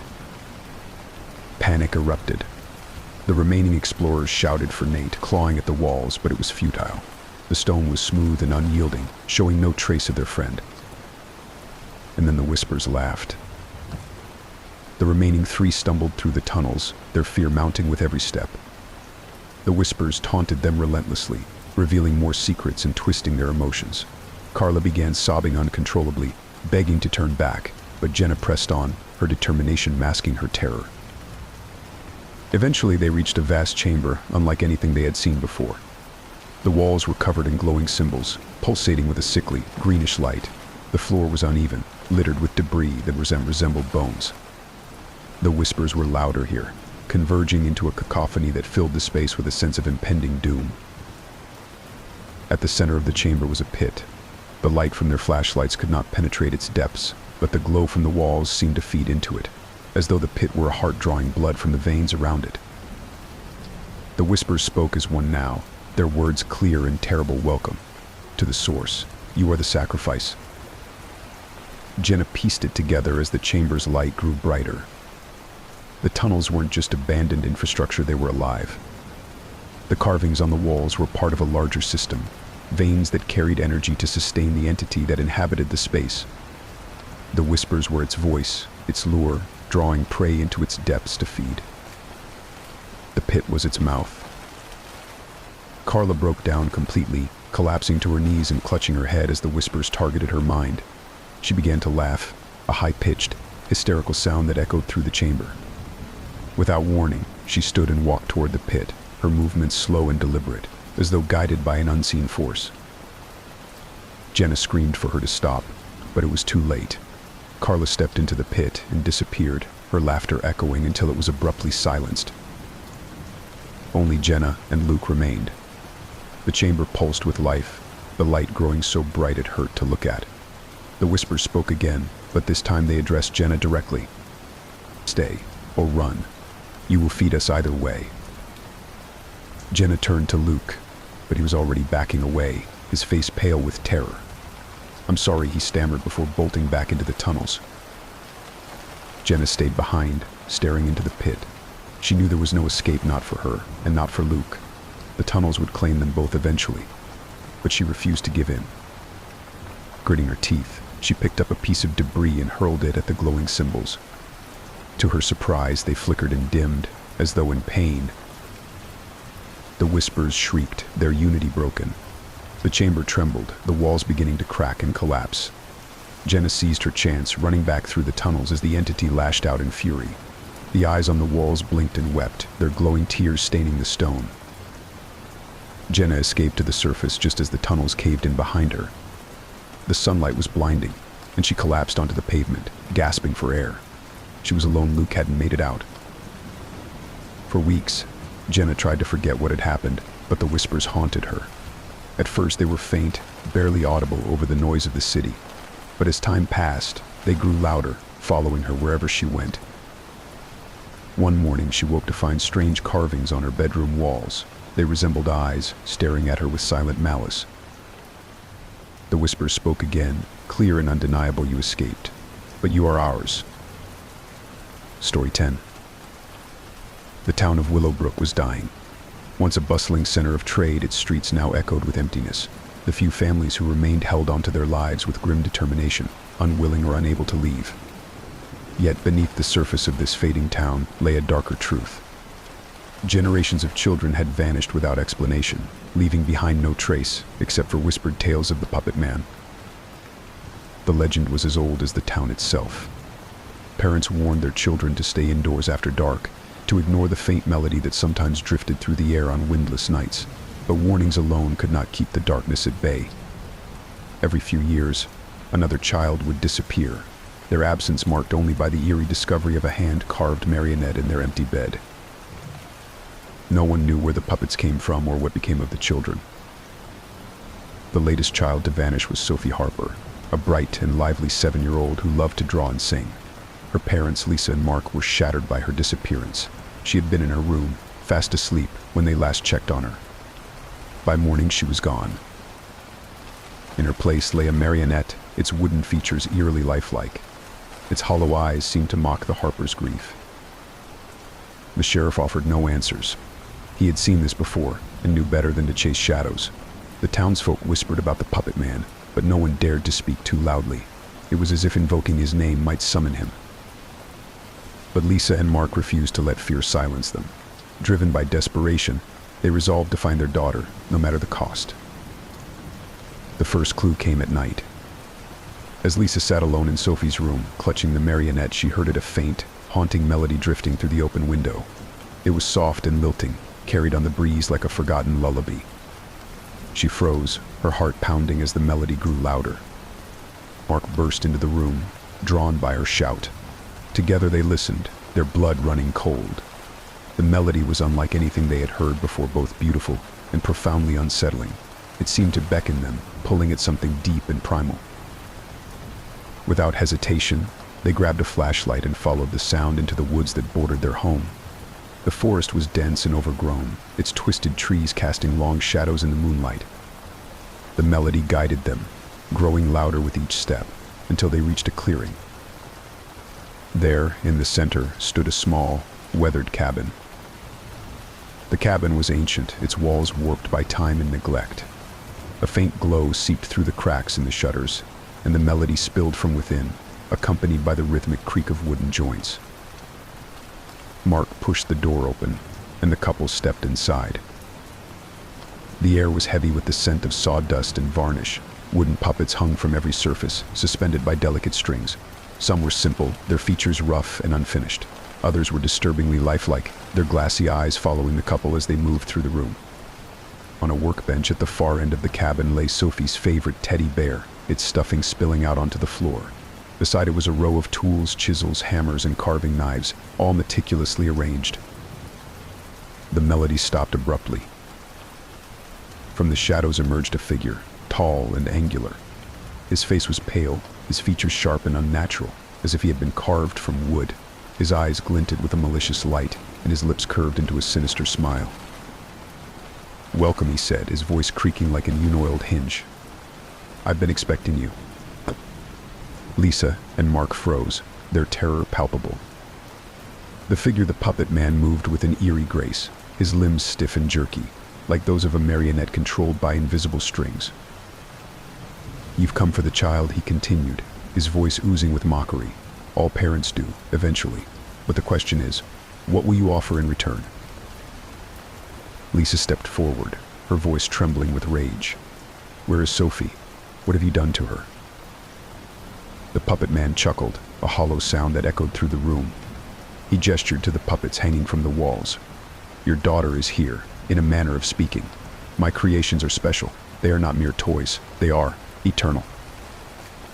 Mark clenched his fists. "You're lying. Sophie isn't. She can't be." "Ah," the puppet man interrupted. "You don't understand. I do not take these children. They come to me. They hear my melody, and they follow willingly. I simply preserve them. Would you prefer they grow old, forgotten and broken by time? Here they remain perfect, forever." Lisa's heart raced as she scanned the room, searching for any sign of Sophie. Her eyes fell on a puppet that looked eerily familiar, a small marionette with golden curls and a delicate pink dress. It hung limply from its strings, its painted face frozen in an expression of sorrow. She lunged for the puppet, but the puppet man moved faster, his long fingers gripping her wrist with unnatural strength. "Careful," he hissed. "My creations are fragile. If you wish to take her, you must first make a choice." Mark stepped forward, his voice trembling with fury. "What choice?" The puppet man smiled. "A trade, of course. A soul for a soul. One of you must take her place." Lisa and Mark exchanged a horrified glance. The room seemed to close in around them, the watching eyes of the puppets pressing down like a physical weight. The melody began again, faint and insistent, filling their minds with despair. "No," Lisa said finally, her voice firm. "We won't play your game." The puppet man tilted his head, amused. "Then you will leave empty-handed."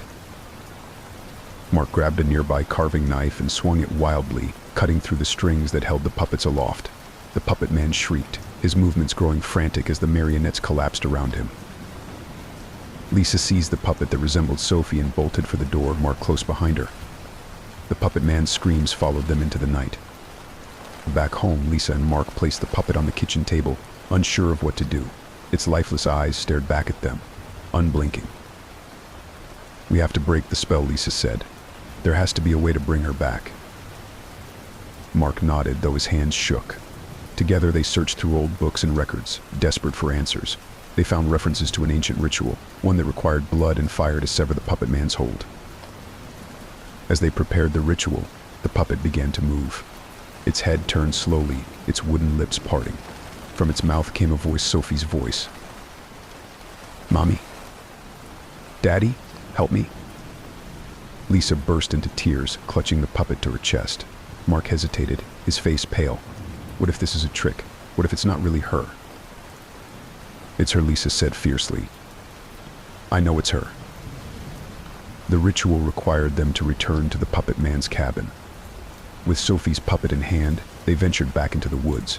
The melody greeted them, louder and more menacing than before. Inside the cabin, the puppet man awaited them, his eyes burning with fury. The walls seemed to come alive, the marionettes rising and jerking toward the couple like a grotesque army. Lisa began the ritual, chanting the words they had memorized.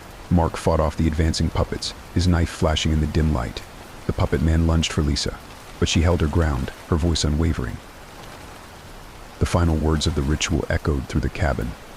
The puppet man let out a terrible scream as the strings that controlled him snapped, one by one. His body crumpled to the floor, lifeless. The puppets fell silent. Lisa and Mark returned home, exhausted but hopeful. Sophie's puppet lay on the table, still and quiet. As the first rays of dawn broke through the windows, the puppet began to change.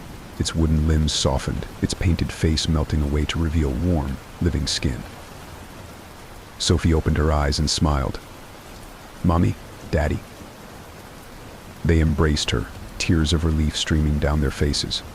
But as they held her, They didn't notice the faint creak of strings tightening above them or the shadow that flickered in the corner of the room. The puppet man was gone, but his curse remained. Story 11. The Silver Pines Motel sat on the edge of a desolate highway, a relic of a bygone era. Once a bustling stop for road trippers and weary travelers, it had fallen into decay. The neon sign flickered erratically, buzzing faintly in the darkness, as if it were alive but barely clinging to life. Few travelers stopped there now, and those who did rarely stayed more than a single night. Room 206, however, was different. The motel manager, Mr. Grayson, never rented it out. The room had remained locked for years, its windows boarded up, its door adorned with a rusty padlock. Locals whispered about it in hushed tones, spinning tales of guests who checked in but never checked out. Mr. Grayson would only offer a vague warning to the rare inquisitive guests: stay away from room 206. But curiosity has a way of unearthing things best left buried. Emily Johnson pulled into the motel's parking lot just as the last light of day bled into the horizon. Her car sputtered to a stop, the engine emitting a final groan before going silent. She cursed under her breath, stepping out to inspect the damage. The hood was hot to the touch, and a quick glance confirmed her suspicions: the radiator had blown.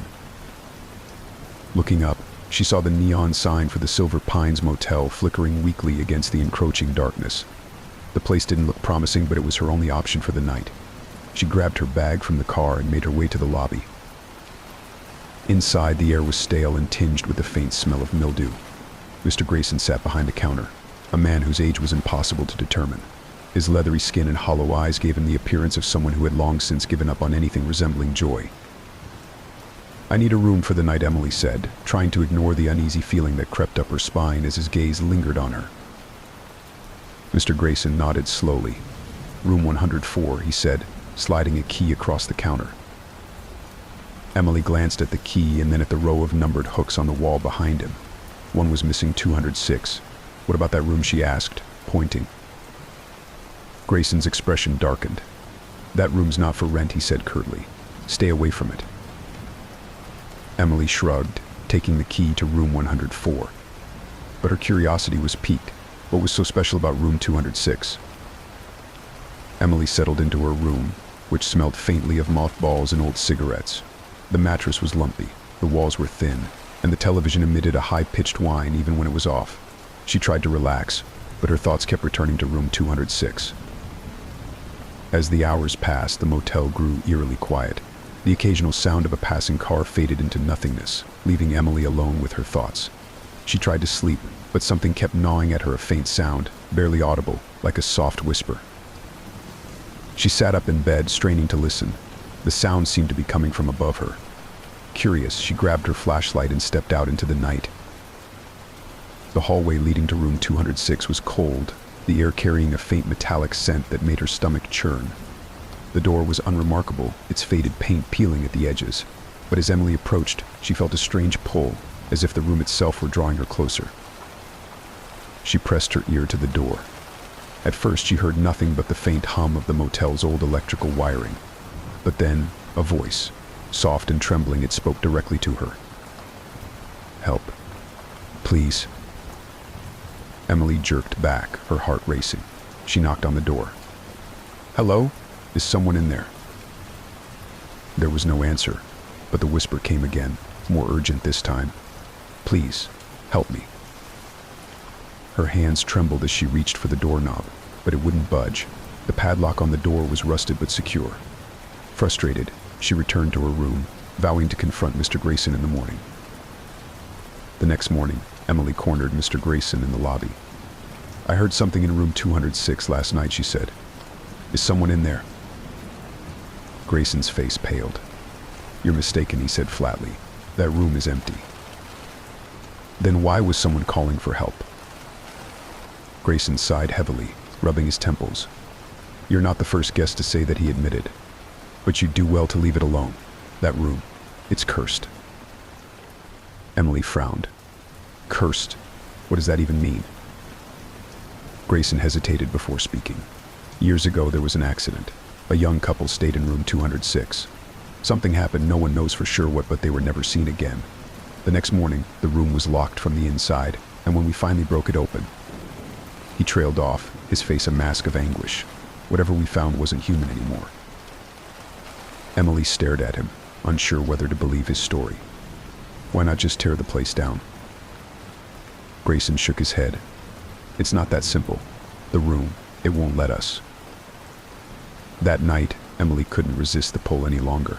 She waited until the motel was silent before sneaking into the hallway with a crowbar she had found in her car. Her heart pounded as she worked the padlock loose, the metal protesting loudly in the stillness. The door creaked open, revealing darkness. Emily shone her flashlight inside, illuminating a room that appeared frozen in time. The bed was neatly made, the curtains drawn, and a faint layer of dust covered the furniture. Yet the air was oppressive, thick with an unidentifiable tension. As she stepped inside, the door slammed shut behind her. The whispers returned, louder now, filling the room with a chorus of voices. Emily spun around, her flashlight beam darting across the walls. The room began to change, the furniture twisting and warping, as if the space were alive. The whispers formed words, fragmented and distorted. Stay with us. Join us. Emily's flashlight flickered and died, plunging her into darkness. Shadows moved around her, growing and shifting. She felt something brush against her arm, a cold, clammy touch that sent shivers down her spine. The voices grew louder, almost deafening. And then, in the center of the room, she saw them, two figures, barely human, their features stretched and distorted. Their hollow eyes stared at her, and their mouths opened in silent screams. Emily tried to run, but the room wouldn't let her. The walls seemed to close in, the floor rippling beneath her feet. The figures reached for her, their hands cold as death. In a surge of adrenaline, Emily flung herself at the door, clawing at the handle. It opened suddenly, and she tumbled into the hallway. She didn't stop running until she was outside, gasping for air in the moonlight. Mr. Grayson was waiting for her. He said nothing, his expression grim. Without a word, he handed her car keys, as though he had been expecting her escape. Emily didn't ask questions. She got into her car and drove until the motel was nothing more than a distant memory. But as she glanced in her rearview mirror, she saw something that made her blood run cold. In the back seat, a shadowy figure sat motionless, its hollow eyes watching her. Emily's story became a cautionary tale in Willowbrook, just another chapter in the legend of Room 206. But the room remained, its door once again locked, waiting for the next traveler foolish enough to enter. And the whispers continued. Story 12. The house was everything the Harrison family had ever wanted. Nestled at the edge of a quiet suburban neighborhood, it was spacious, charmingly old-fashioned, and brimming with potential. It even came with a sprawling backyard where their young daughter Mia could play. It was a steal for the price, and the realtor seemed almost too eager to finalize the deal. She mentioned something about the house being older and requiring some TLC, but the Harrisons didn't mind. They were thrilled to move in, to make the house their own. What the realtor failed to mention was the house's peculiar history. The families who had lived there before had always left abruptly, their reasons never disclosed. But for the Harrisons, it was the beginning of a dream, or so they thought. At first, the oddities were subtle. Mirrors in the house would develop strange smudges, no matter how often they were cleaned. Items on shelves and counters seemed to shift ever so slightly, as though nudged by an unseen hand. The air in certain rooms felt heavy, oppressive, but only for fleeting moments. It was easy to dismiss these things as quirks of an old house. Then, Mia began talking to her new friend. She says she's lonely, Mia told her mother one morning at breakfast. She was drawing a picture of a tall, shadowy figure. It had no face but long, spindly arms that stretched down to the ground. Her mother smiled indulgently, ruffling Mia's hair. What's her name, sweetheart? Mia frowned thoughtfully. She doesn't have one. She says she doesn't need one. It wasn't until Mia's birthday party that the Harrisons began to realize something was wrong. While the other children played outside, Mia stayed in the living room, standing before the large mirror that hung over the fireplace. She whispered softly, giggling as though someone were speaking back. When her mother called her, Mia turned reluctantly, her face pale. She doesn't like loud noises, Mia said. She wants everyone to leave. That night, as Emily Harrison tidied up, she caught something out of the corner of her eye. In the mirror above the fireplace, a shadow flickered, a tall, faceless shape, standing motionless.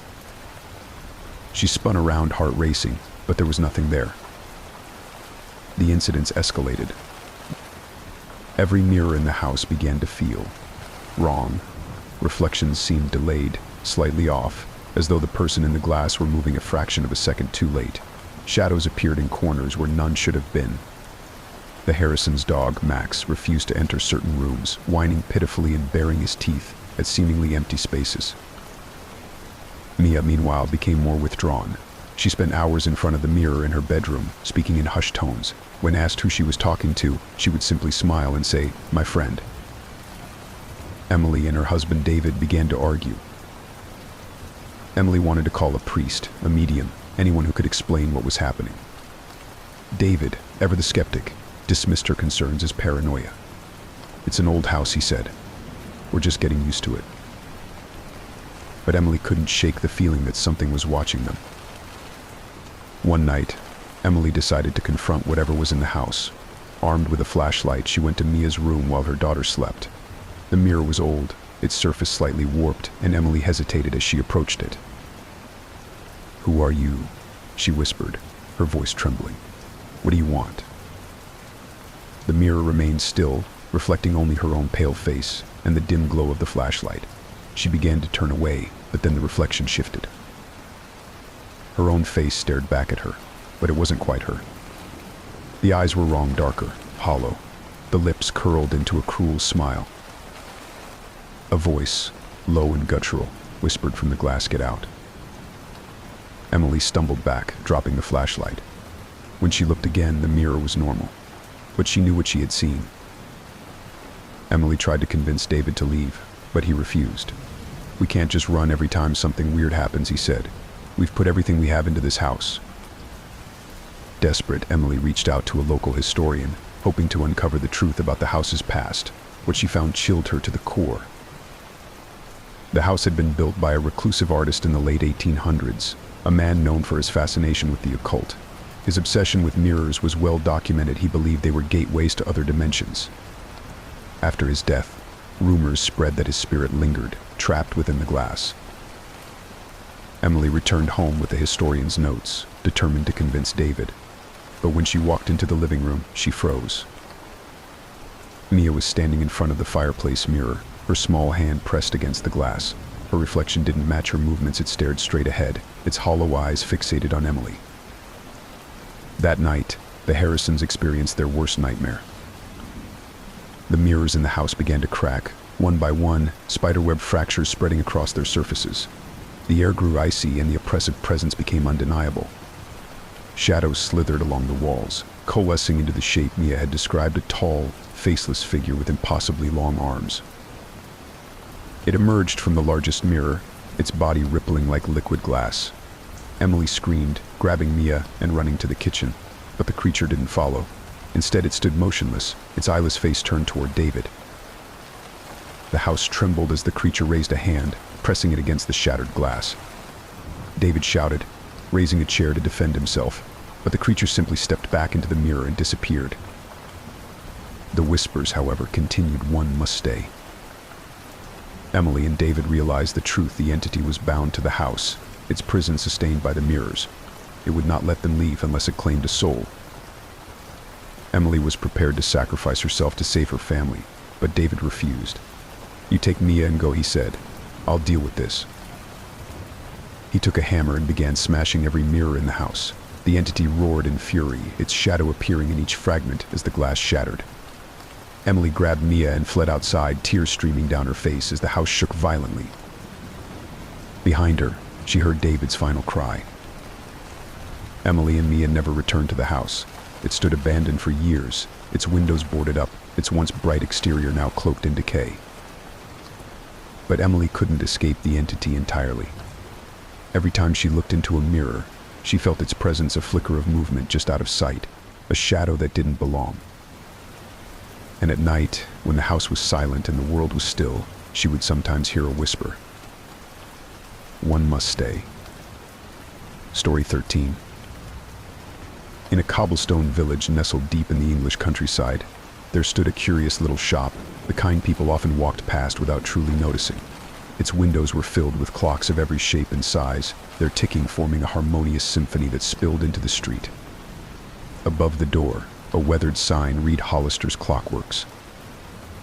For nearly 2 centuries, the shop had remained open. Its proprietor, known only as the clockmaker, was an enigma. Locals whispered that he was immortal, his face unchanging through generations. Some dismissed it as mere rumor, the product of idle tongues in a sleepy town. But those who dared step inside the shop often left feeling altered. Time seemed to slip away in the clockmaker's presence, hours passing in minutes or minutes stretching into hours. And then there were the clocks themselves. They were unlike anything found elsewhere. Each one was impossibly intricate, beautiful, and strangely compelling. And for those willing to pay the price, the clockmaker offered his most coveted creations, clocks that could turn back time. But nothing in life or time is free. David Holt had reached his breaking point. Once a promising painter, he now spent his days trapped in a haze of creative block and self-loathing. His gallery had closed, his commissions had dried up, and his friends had stopped calling. Worse, his fiancée, Clara, had left him, her parting words echoing in his mind, "You're too obsessed with the past to see the future." One rainy evening, David found himself wandering aimlessly through the village, the weight of failure pressing down on him. That was when he noticed the shop. He had walked this street dozens of times but had never seen it before. Drawn by the rhythmic ticking, he stepped inside. The interior of the shop was otherworldly. Clocks lined every wall, their hands moving in perfect synchronization. Some were massive, their pendulums swinging with ponderous grace. Others were small enough to fit in the palm of a hand. The air smelled faintly of wood polish and old parchment. Behind the counter stood a man whose appearance was both ageless and unsettling. His sharp features and piercing eyes seemed to see straight through David. "Welcome," the man said, his voice smooth and melodic. "I am the clockmaker.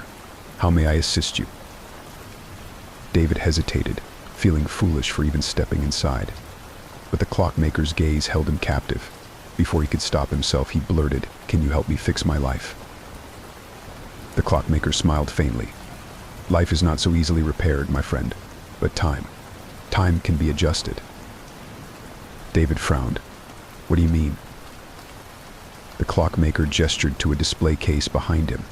Inside was a small clock, no larger than a pocket watch, its hands moving backward in slow, deliberate motions. "This is one of my finest creations," he said. "It allows its owner to relive their happiest memories.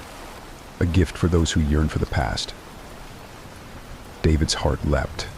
The thought of returning to a time when he was happy, when Clara was still with him, was intoxicating. "How does it work?" The clockmaker leaned forward, his expression grave. "The clock will grant you access to your past, but beware, each use will take something from you in return. Time is a precious commodity, and it demands a price." David barely hesitated. "I'll take it." The first time David used the clock, it was like stepping into a dream. He held it tightly in his hands, winding it backward as instructed. The world around him blurred and shifted, and when it cleared, he found himself standing in his old studio, sunlight streaming through the windows. Clara was there, laughing as she teased him about a streak of paint on his cheek. His heart ached with joy and longing. For those few precious minutes, he felt alive again. When the memory ended, David returned to the present, tears streaming down his face. The clock sat in his hands, its ticking faint but steady.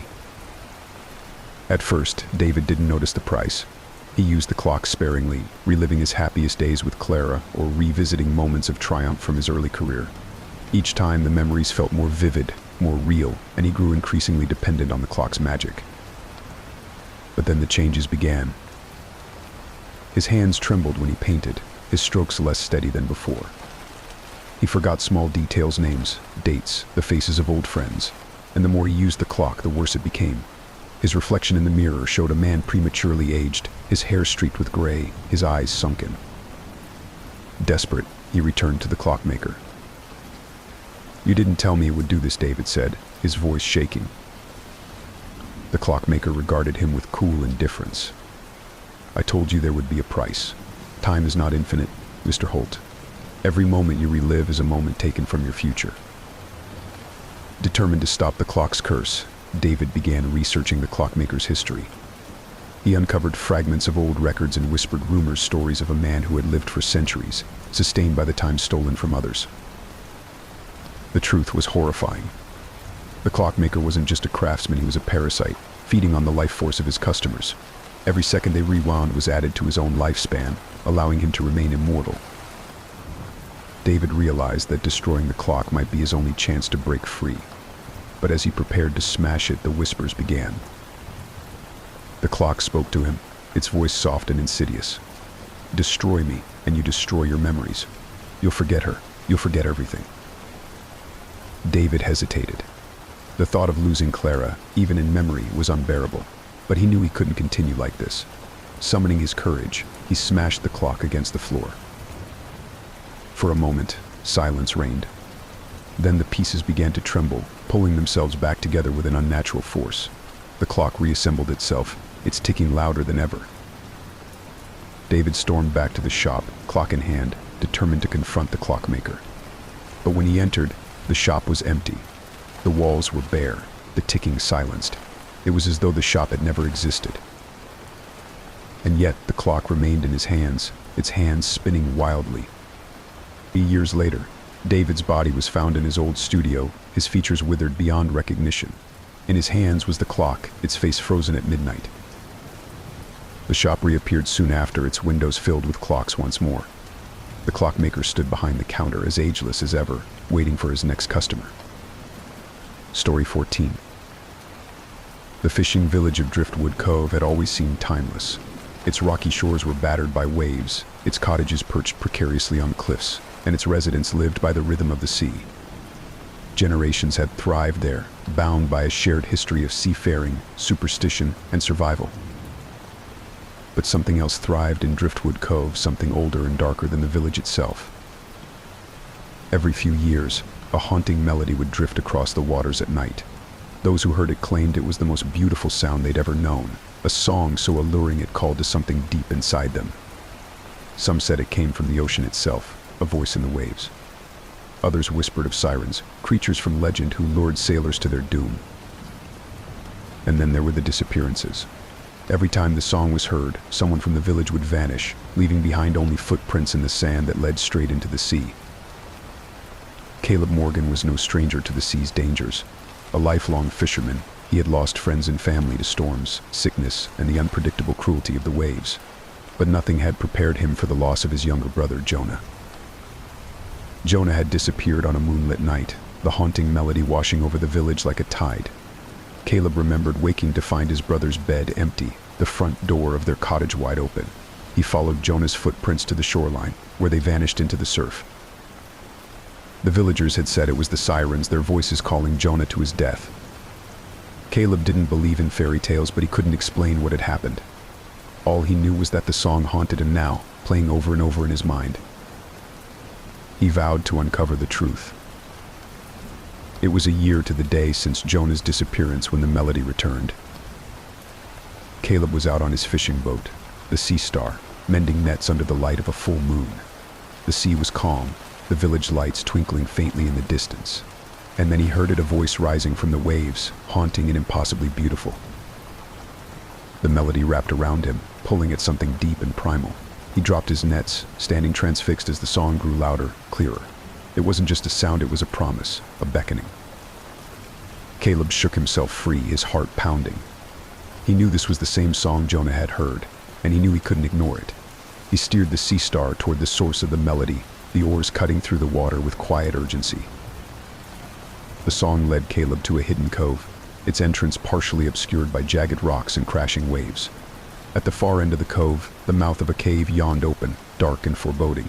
The melody emanated from within, growing stronger as Caleb approached. He anchored the boat and climbed onto the rocky shore, his lantern casting flickering shadows. The air was thick with salt and something else, something metallic, like blood. Inside the cave, the walls shimmered with bioluminescent algae, casting an eerie green glow. The melody echoed through the cavern, filling the space with its haunting beauty. Caleb followed it deeper, his footsteps splashing in shallow pools of water. That was when he saw them.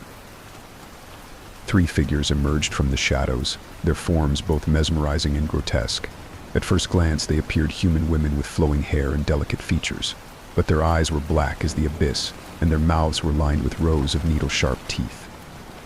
Their bodies glistened with scales and long, webbed fingers extended toward Caleb. They sang as they approached, their voices weaving together in a harmony so enchanting it made Caleb's knees weaken. He couldn't look away, couldn't move. One of the sirens stepped closer, her lips curling into a predatory smile. "You've come to us willingly," she said, her voice as melodious as the song. "Do you seek what was lost?" Caleb's breath hitched. "Jonah," he whispered, "what did you do to him?" The sirens laughed, a sound like crashing waves. "He is here," one of them said, gesturing to the far end of the cave. Caleb followed the siren's gesture, his heart pounding. At the far end of the cave, he saw a cluster of rocks, their surfaces slick with seawater. And there, half submerged, was Jonah. But it wasn't Jonah as Caleb remembered him. His skin was pale, his eyes black and unseeing. Webbed hands twitched at his sides and gills flared along his neck. He was alive, but barely, a husk of the brother Caleb had known. "No," Caleb breathed, his voice cracking. "This isn't him. This can't be him." The lead siren tilted her head, studying Caleb with cold curiosity. "He is ours now," she said simply. "He belongs to the sea, as you will." Caleb's grief turned to fury. "Why?" he demanded. "Why do you take us?" The siren's smile widened.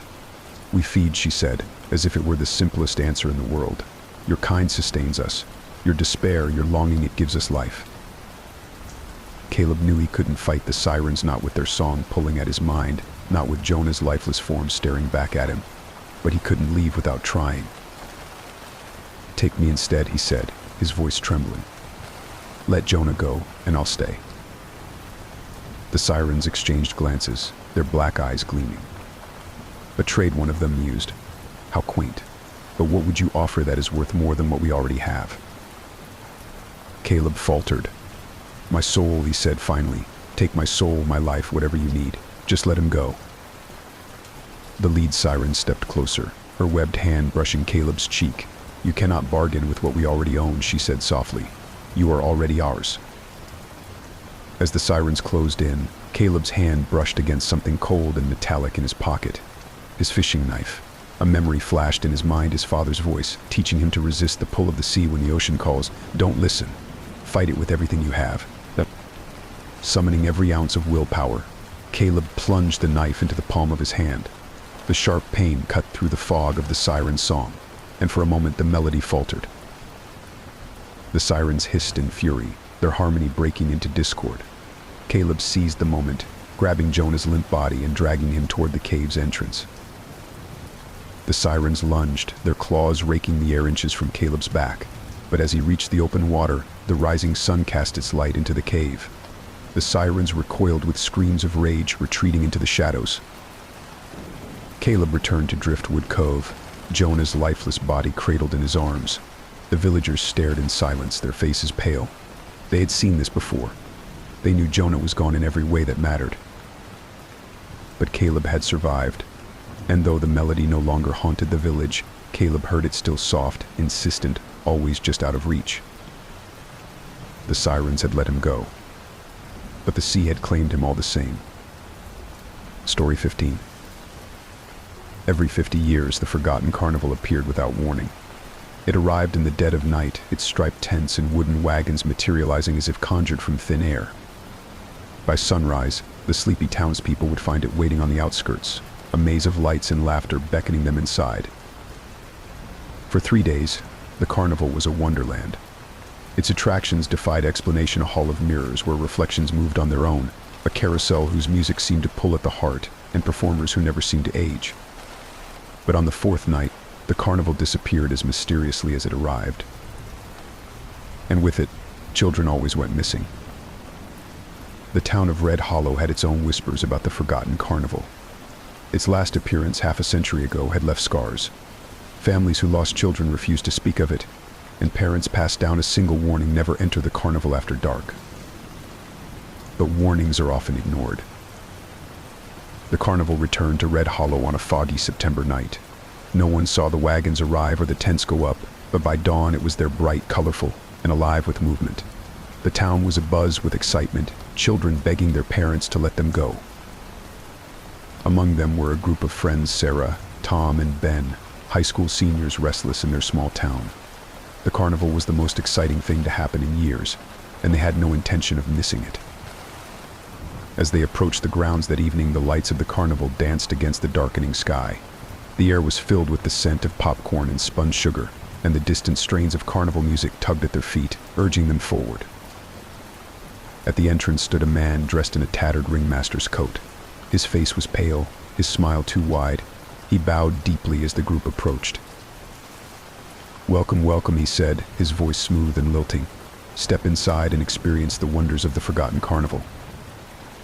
The carnival was unlike anything Sarah, Tom, or Ben had ever seen. It was as though the rules of reality didn't apply. The ride spun faster than seemed possible. The performers twisted their bodies into impossible shapes, and the games always seemed winnable until they weren't. Sarah was drawn to the carousel, its painted horses frozen in mid-gallop. The music was hypnotic, the lights casting strange shadows as she stepped closer. Tom wandered to the ring toss, where the prizes shimmered with an unnatural glow. Ben couldn't take his eyes off the fortune teller's tent, where a sign promised answers to all your questions. As they explored, time seemed to blur. Hours passed like minutes, and the world outside the carnival felt distant and irrelevant. It was Tom who noticed something was wrong. As he walked through the carnival, he caught sight of a child crying near the cotton candy stand. The boy's clothes were old-fashioned, his face pale and streaked with tears. "Hey, are you okay?" Tom asked, kneeling beside him. The boy didn't answer. He simply pointed toward the carousel, his hand trembling. Tom followed his gaze and froze.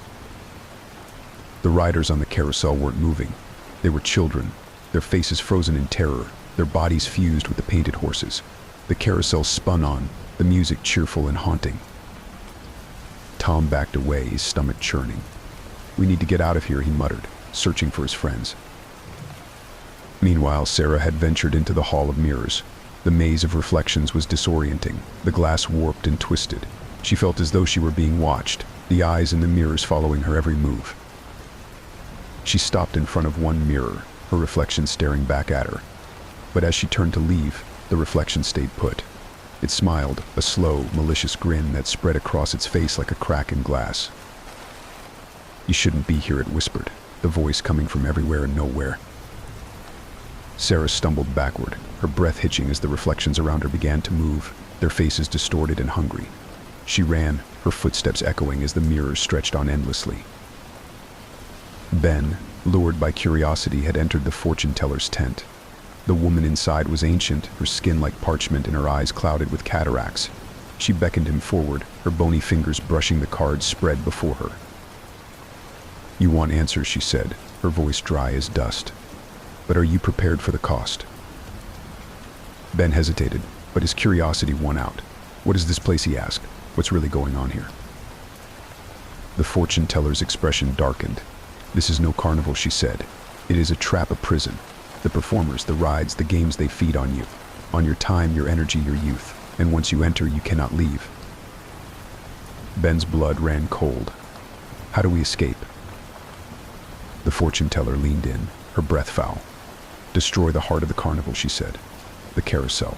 But beware, the ringmaster will not let you go without a fight." The friends reunited at the edge of the carousel, their faces pale with fear. Sarah told them about the Hall of Mirrors, Tom about the children on the carousel, and Ben about the fortune teller's warning. Before they could act, the ringmaster appeared. His pale face was stretched into a grin, his eyes gleaming with malice. "You've seen too much," he said, his voice cold. "And now, you'll stay with us forever." The ground beneath them shifted, the carnival coming alive. The rides groaned, their mechanisms screeching. The tents swayed like living things, their fabric rippling with unseen movement. The friends ran toward the carousel, the ringmaster's laughter echoing behind them. As they reached it, the painted horses began to move, their eyes glowing with an unnatural light. The music swelled, deafening and disorienting. Tom grabbed a nearby crowbar and began smashing the carousel's machinery. Sparks flew, and the music faltered. The carousel spun faster, the children trapped on its horses crying out in pain. Sarah and Ben joined in, pulling at the gears and levers. The ringmaster appeared, his face twisted with rage. He lunged at them, his body elongating, his fingers sharp as knives. With a final swing, Tom struck the heart of the carousel, a glowing crystal embedded in its center. The crystal shattered, and the carnival began to collapse. The friends stumbled out of the collapsing carnival, the world around them dissolving into darkness. When they opened their eyes, they were back in Red Hollow, standing in an empty field. The carnival was gone. But something had changed. Tom's hair was streaked with gray. Sarah's hands were wrinkled. Ben's face was lined with age. The carnival had taken pieces of them, and though they had escaped, they would never be the same. And somewhere, in another town, the forgotten carnival began to rise again. Story 16. Henry Wells had always been drawn to the art of photography. For him, it wasn't just about capturing moments, it was about uncovering the truths hidden in the light and shadow of his subjects. His camera, a vintage model he had found at a flea market, seemed perfect. Its polished brass fittings and etched designs gave it an aura of mystery. But Henry's passion for photography bordered on obsession. He would spend hours in his darkroom, coaxing images to life. Over time, his portfolio grew, but something about his latest work stood out the shadows. They seemed darker, more vivid, as if they had a life of their own. At first, he thought it was a trick of the light, but then his subjects began to disappear. Henry's first unsettling experience came when he photographed Mrs. Donnelly, his elderly neighbor. She had asked for a portrait to send to her grandchildren, and Henry, eager to practice, agreed. The session went smoothly, and the photograph was stunning, one of his best works yet. But when he showed it to Mrs. Donnelly, she grew quiet, her face pale. "Why does my shadow look wrong?" she asked, pointing to the dark shape stretching unnaturally behind her in the image. Henry dismissed her concerns as paranoia. But the next day, Mrs. Donnelly's house was empty, her furniture, her belongings all untouched. It was as though she had simply vanished. More requests for portraits came in, and Henry began to notice a pattern. Every subject he photographed experienced something strange. A young couple, thrilled with their engagement photos, broke up suddenly, claiming they couldn't recognize each other anymore. A businessman lost his reflection entirely, unable to see himself in mirrors. And then there were those who simply disappeared, leaving behind only a faint shadow on the floor where they were last seen. The shadows in his photos grew more distinct with each session. They seemed to ripple and twist, forming shapes and faces that weren't there during the shoot. Henry started to wonder if his camera was more than just a tool. One night, plagued by curiosity and guilt, Henry examined the camera. Its lens shimmered faintly in the dim light of his darkroom, as though it were alive. He found an engraving on the inside of the case: to capture is to take is to give. Henry scoured the internet for information about the camera's origins. What he found chilled him to the core. The camera was rumored to be cursed, its maker a 19th century photographer obsessed with immortality. According to legend, the camera didn't just capture images, it stole the shadows of its subjects, trapping their essence in its mechanisms. The more shadows it collected, the stronger its power grew. And its owner? They were cursed to bear its burden. Henry's nightmares began soon after. He dreamed of a vast, empty landscape shrouded in darkness. Shadows moved freely there, whispering to him in voices he couldn't understand. Sometimes he recognized the faces of his subjects among the swirling forms. Their hollow eyes stared at him, accusing, pleading. When he woke, the shadows in his house seemed darker, thicker, as if they had spilled over from his dreams. Determined to understand the camera's power, Henry conducted an experiment. He set up the camera in his studio and placed an empty chair in front of it. He snapped a photo, curious to see what would happen. When he developed the image, his blood ran cold. The chair was no longer empty. A shadowy figure sat in it, its form indistinct but unmistakably human. The room around him grew colder, and he swore he heard faint whispers. He realized then that the camera wasn't just stealing shadows, it was creating them. The camera's influence began to spread. Shadows in Henry's home grew longer and more oppressive, moving subtly when he wasn't looking. Objects disappeared into them, never to be found again. The whispers became clearer, their voices speaking directly to him. "You must take more, or they will take you." Henry understood the message. The camera needed more shadows, more subjects. If he refused, it would consume him instead. Henry resolved to destroy the camera. But when he tried to smash it, the lens cracked and repaired itself instantly, the engraving glowing faintly. Panicked, he threw it into the river, only to find it waiting for him on his doorstep the next morning. The camera had chosen him, and there was no escape. In a moment of desperation, Henry decided to photograph himself. Perhaps by offering his own shadow, he could break the curse. He set up the camera, its lens gleaming hungrily, and pressed the shutter. Henry was never seen again. His home was found abandoned, his darkroom empty except for the camera. But his photographs remained stunning images of people whose shadows seemed to breathe, their shapes alive with motion. The camera eventually found a new owner, its curse continuing to spread. And in the darkest corners of the world, a shadow moves, searching for its next victim. Story 17. In a forgotten corner of a dusty record shop, a single vinyl lay tucked away, its sleeve yellowed with age.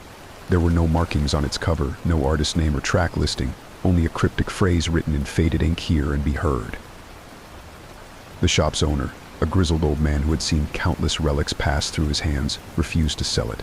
He claimed the record was cursed, that anyone who played it would hear a melody so haunting it could unravel the mind. But legends like dust settle in time, and legends like music are meant to be rediscovered. Clara Bennett was an avid collector of vinyl records, her apartment overflowing with shelves of meticulously curated albums. For Clara, music was more than a passion, it was her escape. On a rainy Saturday afternoon, while sifting through the cluttered aisles of the record shop, she stumbled upon the unmarked vinyl. The shopkeeper's warning was vague and half-hearted. "That one's not for listening," he muttered, avoiding her gaze. But Clara, ever curious, insisted on buying it. The old man relented, muttering something about her making her own choices.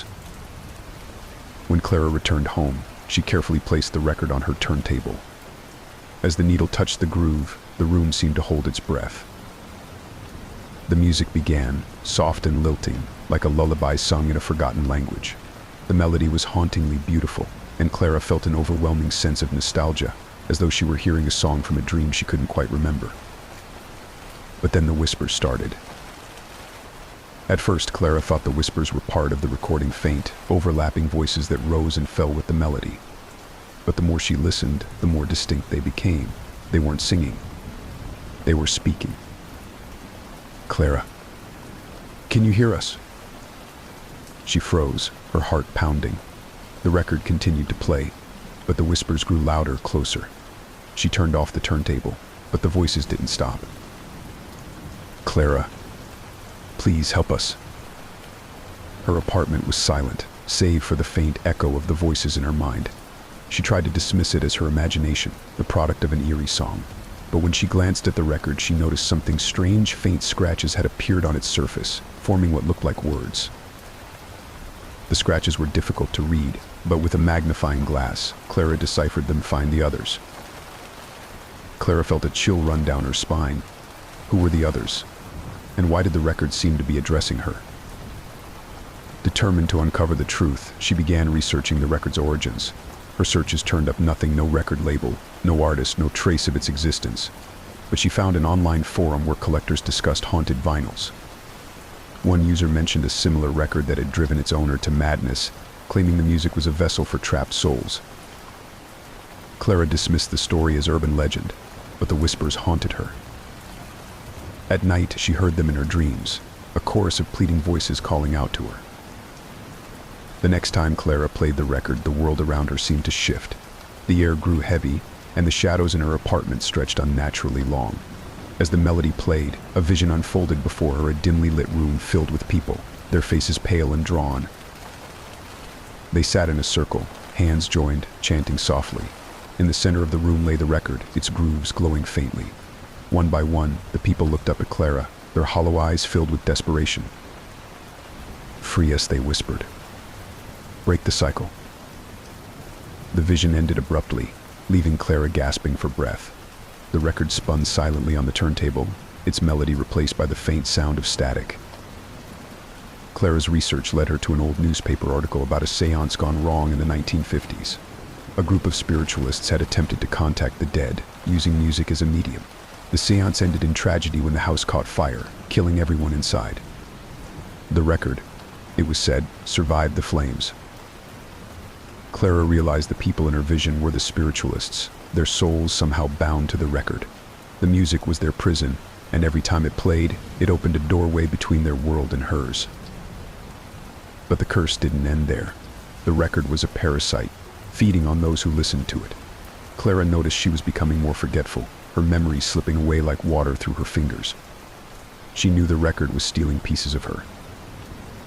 Clara tracked down the last known owner of the record, a man named Edward Price. She found him in a nursing home, his mind shattered by years of isolation.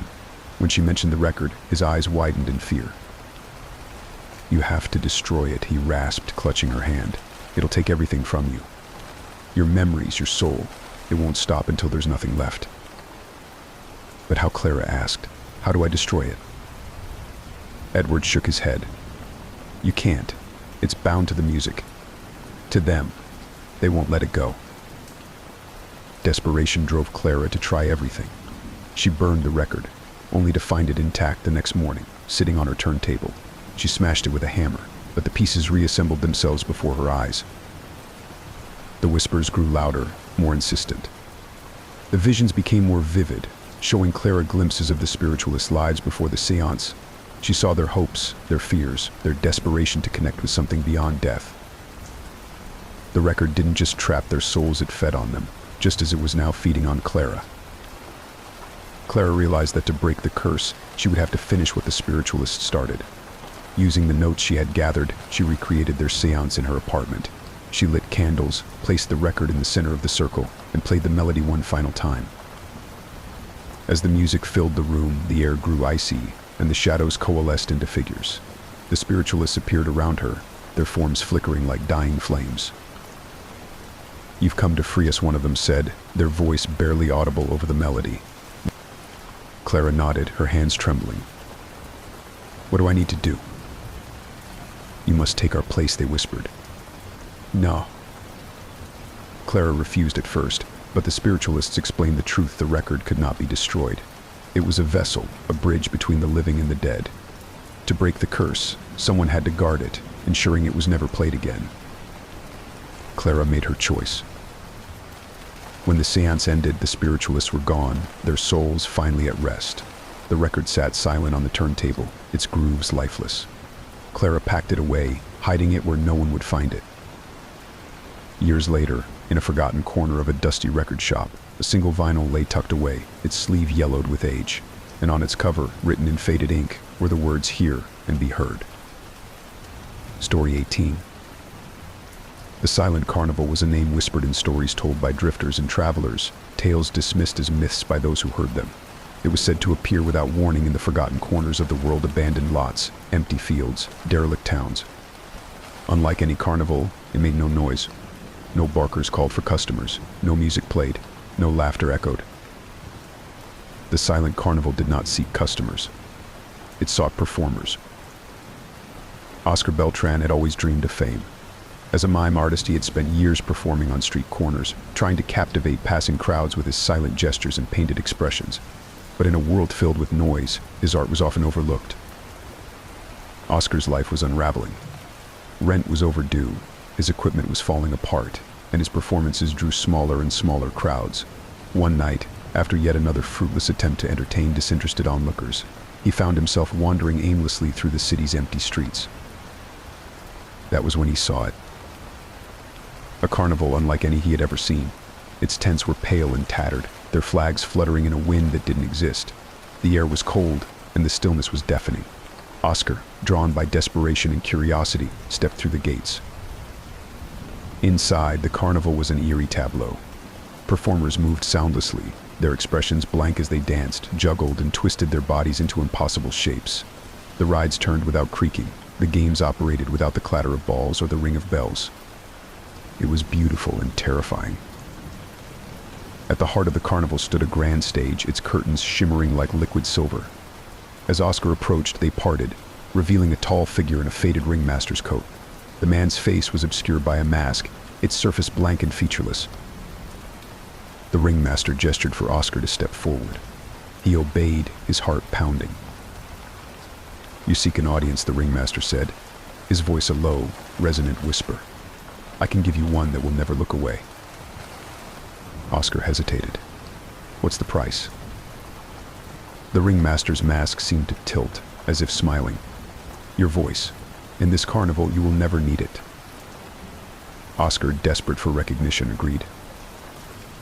The transformation was immediate. Oscar's body moved with newfound grace, his gestures flowing like water. The paint on his face seemed to come alive, enhancing every emotion he portrayed. The silent crowd that gathered to watch him was rapt, their gazes locked on him with unwavering intensity. For the first time in his life, Oscar felt seen, admired. But as the night went on, he noticed something strange. The performers never rested, their movements mechanical and relentless. Their faces painted in vibrant colors, concealed expressions of exhaustion and despair. Oscar tried to speak, to ask questions, but no sound came from his throat. Panic set in as he realized the ringmaster's promise had been literal. His voice was gone. Over the following nights, Oscar became the carnival's star attraction. His performances grew more elaborate, his silent artistry captivating the ever-growing crowds. But his joy was short-lived. He began to notice things he couldn't explain. The audience never left. They stood motionless, their faces devoid of expression, their eyes unblinking. Well, the performers, too, were unnerving. Their movements became stiffer with each passing day, their eyes hollow and lifeless. One night, Oscar found one of them sitting alone in the shadows, a contortionist whose body was twisted into an unnatural shape. When their gaze met his, they whispered a single word: "Run." Determined to uncover the truth, Oscar ventured into the ringmaster's tent. Inside, he found rows of mannequins, each one eerily lifelike. Their faces were frozen in expressions of fear and pain, their bodies posed as if performing. As Oscar moved closer, he realized they weren't mannequins at all. They were the performers. The ringmaster appeared behind him, his mask glowing faintly in the dim light. "Do you see now?" he asked. "The carnival is eternal, and so are its performers." Oscar backed away, his mind racing. "Why me?" he tried to say, though no sound came. "You wanted an audience," the ringmaster replied, "and now you have one for eternity." Oscar resolved to escape the carnival. He waited until the dead of night, when the audience had faded into the mist and the performers were locked in their endless routines. He crept through the maze of tents and rides, his movements silent but frantic. But the carnival was alive. The tents shifted, their entrances disappearing as he approached. Shadows moved in the corners of his vision, closing in with every step. Finally, he reached the gates, only to find the ringmaster waiting for him. The man's mask shimmered in the darkness, its surface reflecting Oscar's own terrified face. "You cannot leave," the ringmaster said. "You are part of the performance now." Desperate, Oscar lunged at the ringmaster, clawing at the mask. As he pulled it away, he recoiled in horror. Beneath the mask was nothing, no face, no features, only a void that seemed to stretch into infinity. The void began to pull at Oscar, dragging him forward despite his struggles. He felt his body growing heavier, his movements slower. His limbs stiffened, his painted face freezing into a permanent expression of silent despair. The ringmaster replaced his mask, his voice soft and mocking. "Welcome to the show." The next morning, the silent carnival was gone. In its place was an empty field, the grass trampled and the air thick with an unshakable stillness. Oscar was never seen again. But in another forgotten corner of the world, the carnival appeared once more, its gates open, its silence waiting to claim another performer. And on the grand stage, a new mime performed, his movements flawless, his painted face a mask of sorrow. The audience watched, unblinking, as the silent carnival continued its endless, voiceless dance. Story 19. Legends spoke of a creature known only as the parasite. It was neither man nor beast, but a force that existed in the spaces between despair and hope. It came to those desperate enough to trade what little they had for the things they could not live without. No one who made a deal with the parasite ever lived a happy life. The price it demanded was steep fragments of the soul, slowly consumed until nothing remained but an empty shell. But in the heat of desperation, people rarely asked about the cost. Sarah Langley had built her life from nothing. As the CEO of a once promising tech startup, she had clawed her way to the top. But in the cutthroat world of Silicon Valley, success was fragile, and Sarah's empire was crumbling. Investors were pulling out. A failed product launch had left the company hemorrhaging money. Rumors of bankruptcy swirled around her, and she was running out of options. One night, after yet another failed meeting, Sarah sat alone in her office, staring at the city lights below. Her reflection in the window seemed to mock her tired eyes, a clenched jaw, the shadow of the woman she once was. It was then that she heard the voice. "Do you want to save it?" it whispered, soft and smooth. Sarah turned, but the room was empty. She shook her head, blaming exhaustion. But the voice came again. "I can help you. I can give you everything you need. For a price." The air grew cold, and the shadows in the corners of the room seemed to shift. From the darkness emerged a figure cloaked in black, its features obscured by a swirling haze. "I am the parasite," it said, its voice resonating with a strange, hypnotic quality. "You seek salvation. I offer it." Sarah's heart pounded, but desperation overpowered fear. "What do you want?" she asked. The parasite tilted its head, as if amused. A simple exchange. "I will give you the success you crave. In return, I will take pieces of you. Memories, emotions, things you no longer need." "How much will you take?" That it replied, "Depends on how much you ask for." Sarah hesitated, her mind racing. The alternative was ruin, a complete collapse of everything she had worked for. She extended her hand. "Deal." The effects were immediate. Within days, investors returned, reinvigorated by sudden innovations Sarah couldn't remember planning. Her company's stock soared, the failed product rebranded and embraced as revolutionary. Interviews and accolades followed, her face plastered across headlines as a symbol of resilience. But Sarah began to notice small changes. Her favorite memories felt dim, as though viewed through fogged glass. Her laughter rang hollow, her joy fleeting. At first, she dismissed it as stress. But deep down, she knew the truth the parasite had started collecting. As weeks turned into months, Sarah's company flourished, but her personal life disintegrated. Friends and family drifted away, their voices growing distant in her mind. She forgot birthdays, anniversaries, and even the faces of those she once loved. The parasite appeared again, this time in her dreams. It stood at the edge of her consciousness, watching her with unblinking eyes. "You're doing well," it said. "But success is fleeting. Would you like more?" Sarah woke in a cold sweat, but the question lingered. She knew the company would eventually face another crisis. She needed more, so she called for the parasite again.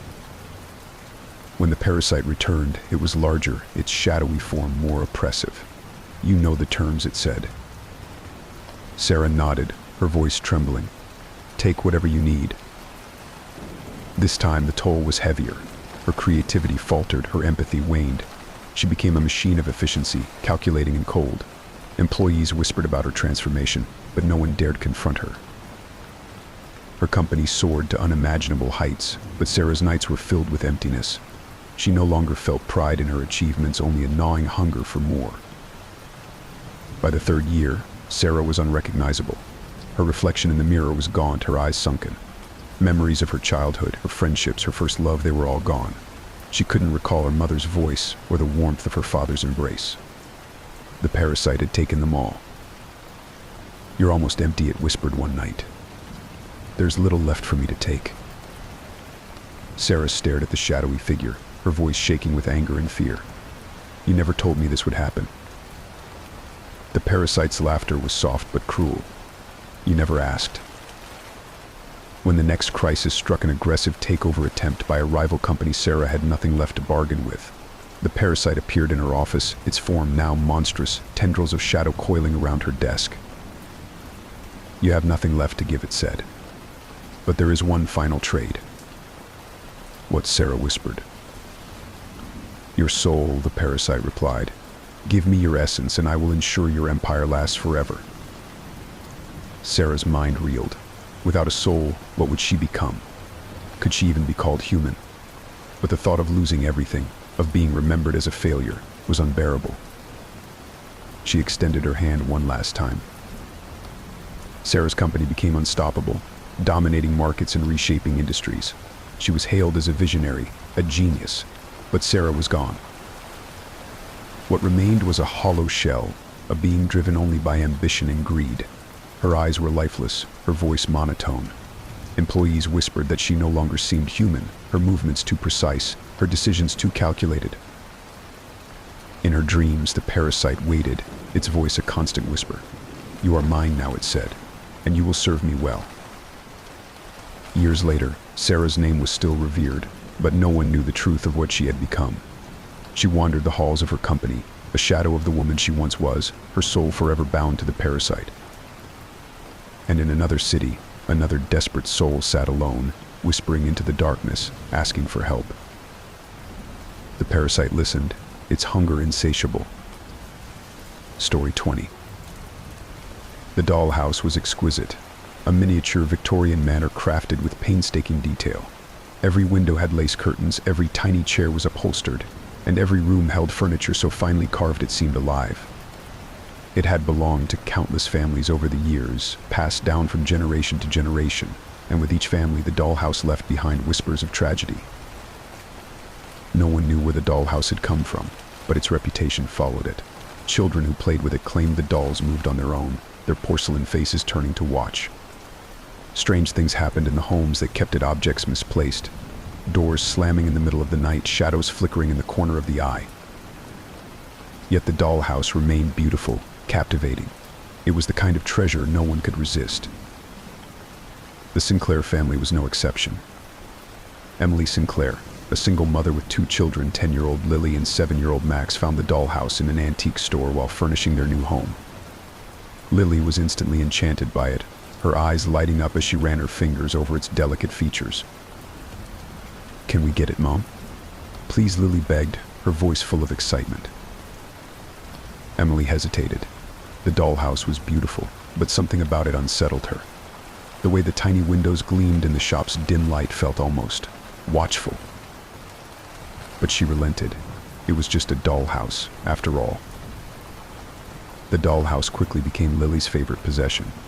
She spent hours arranging the tiny furniture and moving the dolls, a family of 4 with porcelain faces and painted smiles around the rooms. Max wasn't as interested, though he occasionally peeked over his sister's shoulder, fascinated by the intricate details. It wasn't long before strange things began to happen. One night, Emily was startled awake by the sound of tiny footsteps pattering across the floor of Lily's room. She rushed in, expecting to find her daughter out of bed, but Lily was sound asleep, the dollhouse sitting innocently on the dresser. The next morning, Max complained that the dolls weren't where Lily had left them. "They're moving on their own," he said with a frown. Emily dismissed it as sibling teasing, but when Lily found one of the dolls lying face down on the tiny staircase, she felt a chill. She was certain she hadn't placed it there. The dollhouse began to change. At first, it was subtle. The tiny furniture seemed to shift positions overnight, and the dolls were found in strange poses, their painted faces eerily lifelike. But then, the changes became more unsettling. One evening, Lily and Max were playing in the living room when Emily noticed something strange about the dollhouse. It wasn't just a miniature version of a Victorian home anymore. It now included tiny replicas of their own living room furniture, down to the tier in the corner of the sofa. "What did you do to the dollhouse?" Emily asked, her voice tight. "Nothing," Lily said. "It's always been like that." Emily didn't believe her, but when she examined the dollhouse, the details were unmistakable. It was a perfect replica of their home. The first incident happened on a rainy afternoon. Max had been running through the house when he tripped and fell, scraping his knee. It wasn't unusual for a child to fall, but when Lily found one of the dolls lying on the floor of the dollhouse with its leg twisted, Emily felt a gnawing sense of dread. The next day, the family dog, Archie, refused to enter the living room. He growled at the dollhouse, his hackles raised, his eyes fixed on something invisible. Emily tried to calm him, but Archie darted out of the room and wouldn't return. Later that night, Emily found one of the dolls, its face cracked, its arm bent, sitting on the dollhouse's tiny front porch. She didn't remember Lily or Max placing it there.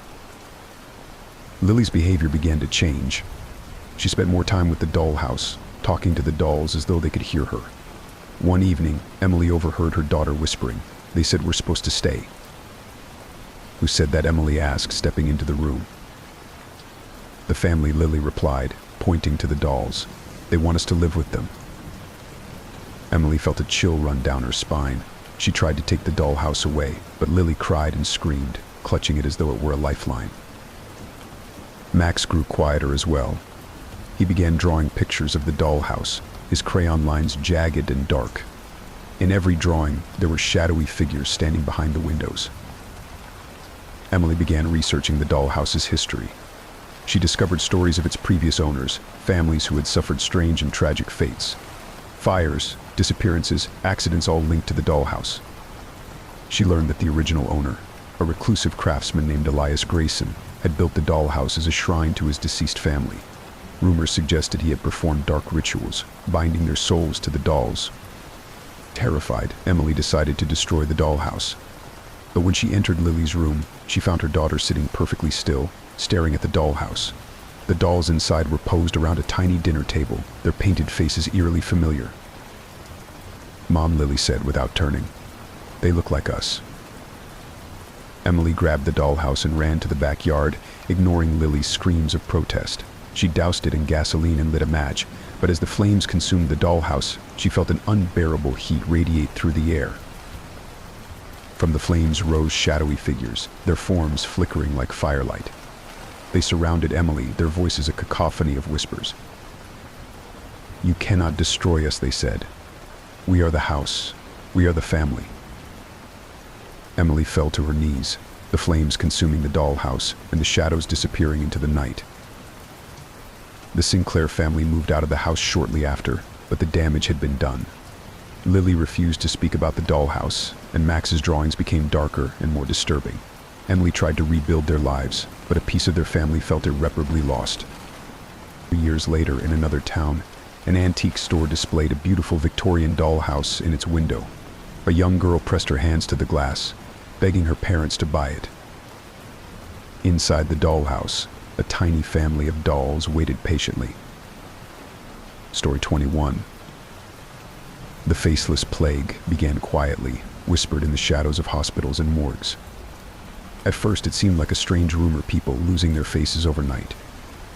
Eyewitnesses spoke of smooth, featureless skin where eyes, nose, and mouth should have been, as though the victims' identities had been wiped clean. It wasn't until the faceless ones began to appear in the streets, their movements jerky and unnatural, that the world realized the truth. The plague didn't just erase faces, it erased humanity, and it was spreading. Alex and Mia were survivors. They hadn't planned to survive the apocalypse, but when the faceless plague swept through their city, they found themselves barricaded in an abandoned shopping mall, scavenging for food and supplies. The faceless ones weren't like the zombies of old horror movies. They didn't shamble aimlessly or moan for flesh. They moved with eerie precision, their heads turning sharply at the faintest sound. They couldn't see or speak, but they hunted by sensing emotions. Fear, anger, sadness all drew them closer. Alex, a former EMT, had taken it upon himself to protect Mia, a quiet and resourceful teenager he'd found alone in the chaos. They had become an unlikely family, bound by their shared need to survive. One night, while searching for supplies in the darkened halls of the mall, Alex and Mia heard the faint tapping of footsteps. They froze, pressing themselves against the wall, their breaths shallow. From the shadows emerged a faceless one, its featureless head tilted, as though sniffing the air. It wore tattered clothing, its movements unnervingly fluid. Alex clenched his crowbar, ready to fight if necessary, but the creature didn't attack. Instead, it turned and walked away, its head twitching, as though sensing something unseen. "They're getting closer," Mia whispered, her voice trembling. "We need to leave." Alex nodded, though he wasn't sure where they could go. Days later, while scavenging a sporting goods store, Mia stumbled upon a working radio. The static-filled signal carried a faint, distorted voice. Safe zone. Northwest. Immunity research. The broadcast was intermittent, but it was enough to give them hope. If there was even a chance of safety, they had to try. Alex and Mia packed what little they had and left the mall. The city was a desolate wasteland, its streets littered with abandoned cars and broken glass. The faceless ones were everywhere, their silent patrols casting an oppressive pall over the ruins. They traveled by night, avoiding main roads and staying in the shadows. The faceless ones were drawn to emotion, so Alex taught Mia how to stay calm, even in the face of danger. "They can't sense what isn't there," he said. but suppressing fear was easier said than done. One evening, while searching for shelter, Alex and Mia stumbled upon a chilling sight: a camp filled with faceless ones. They moved in eerie synchronization, tending to fires, sorting through scavenged items, as though reenacting their former lives. In the center of the camp stood a figure different from the rest. It was taller, its movements deliberate and almost human. Its featureless head turned toward Alex and Mia's hiding spot, and for a moment Alex thought it had seen them. But it simply raised a hand, and the other faceless ones froze. "They're organized," Alex whispered. "That's new." The journey took its toll. Mia began to complain of headaches and numbness in her fingers. At first, Alex dismissed it as stress and fatigue, but as days passed, her symptoms worsened. One morning, she woke screaming, clawing at her face. Alex grabbed her hands, his heart racing. "What's wrong?" "My face," she sobbed. "I can't feel my face." He lit a candle and looked closely. Her features were still there, but her skin was unnaturally smooth, as though her identity were beginning to fade. Desperation drove them forward. By the time they reached the supposed safe zone, Mia's condition had worsened. Her voice had grown faint, and her eyes were glassy, unfocused. Alex carried her through the gates of the facility, shouting for help. The safe zone was a fortified complex surrounded by high walls. Inside, a small group of scientists and soldiers worked tirelessly to understand the plague. They took Mia into quarantine, promising Alex they would do everything they could to help her. But Alex couldn't shake the feeling that something was wrong. While Mia was being treated, Alex explored the facility. He discovered a locked room filled with monitors, each displaying live feeds of the outside world. One screen showed the faceless camp they had passed, the tall figure standing motionless in the center. A voice behind him made him jump. It was Dr. Harlow, the lead researcher. "You've seen them, haven't you?" she said. "The ones who still think." Alex turned to her, his expression grim. "What are they?" Dr. Harlow sighed. "The plague doesn't just take faces. It takes identity. But a few retain some semblance of who they were. They become leaders, guiding the rest." "Why?" Alex demanded. "What's causing this?" She hesitated before answering. "It's not a virus. It's an evolution. Humanity is changing." Mia's condition deteriorated rapidly. Her face was now featureless, her voice barely a whisper. But she clung to Alex's hand, her touch still warm, her presence still familiar. Dr. Harlow approached with a grim expression. "We can slow the process, but we can't stop it. Eventually she'll join them." "No," Alex said firmly. "There has to be a way." "There is," Harlow admitted. "But it's dangerous." She explained that the faceless ones could be controlled through the tall figures, the faceless leaders.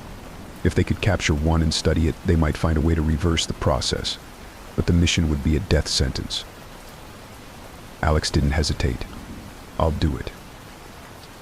Alex left the safe zone that night, armed with nothing but a knife and a flare. He tracked the faceless camp for days, waiting for the right moment. When he finally confronted the leader, it turned to him, its movements almost gentle. "You are like us," it whispered, its voice echoing in Alex's mind.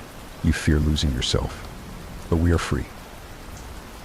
Alex hesitated, the knife trembling in his hand. In the end, he couldn't strike.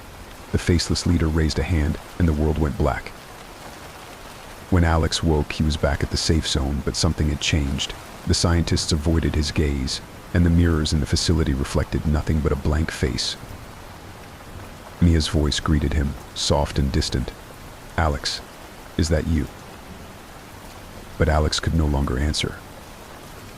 Story 22. At the edge of a sleepy town stood Blackwood Cemetery, a sprawling field of ancient headstones and mausoleums.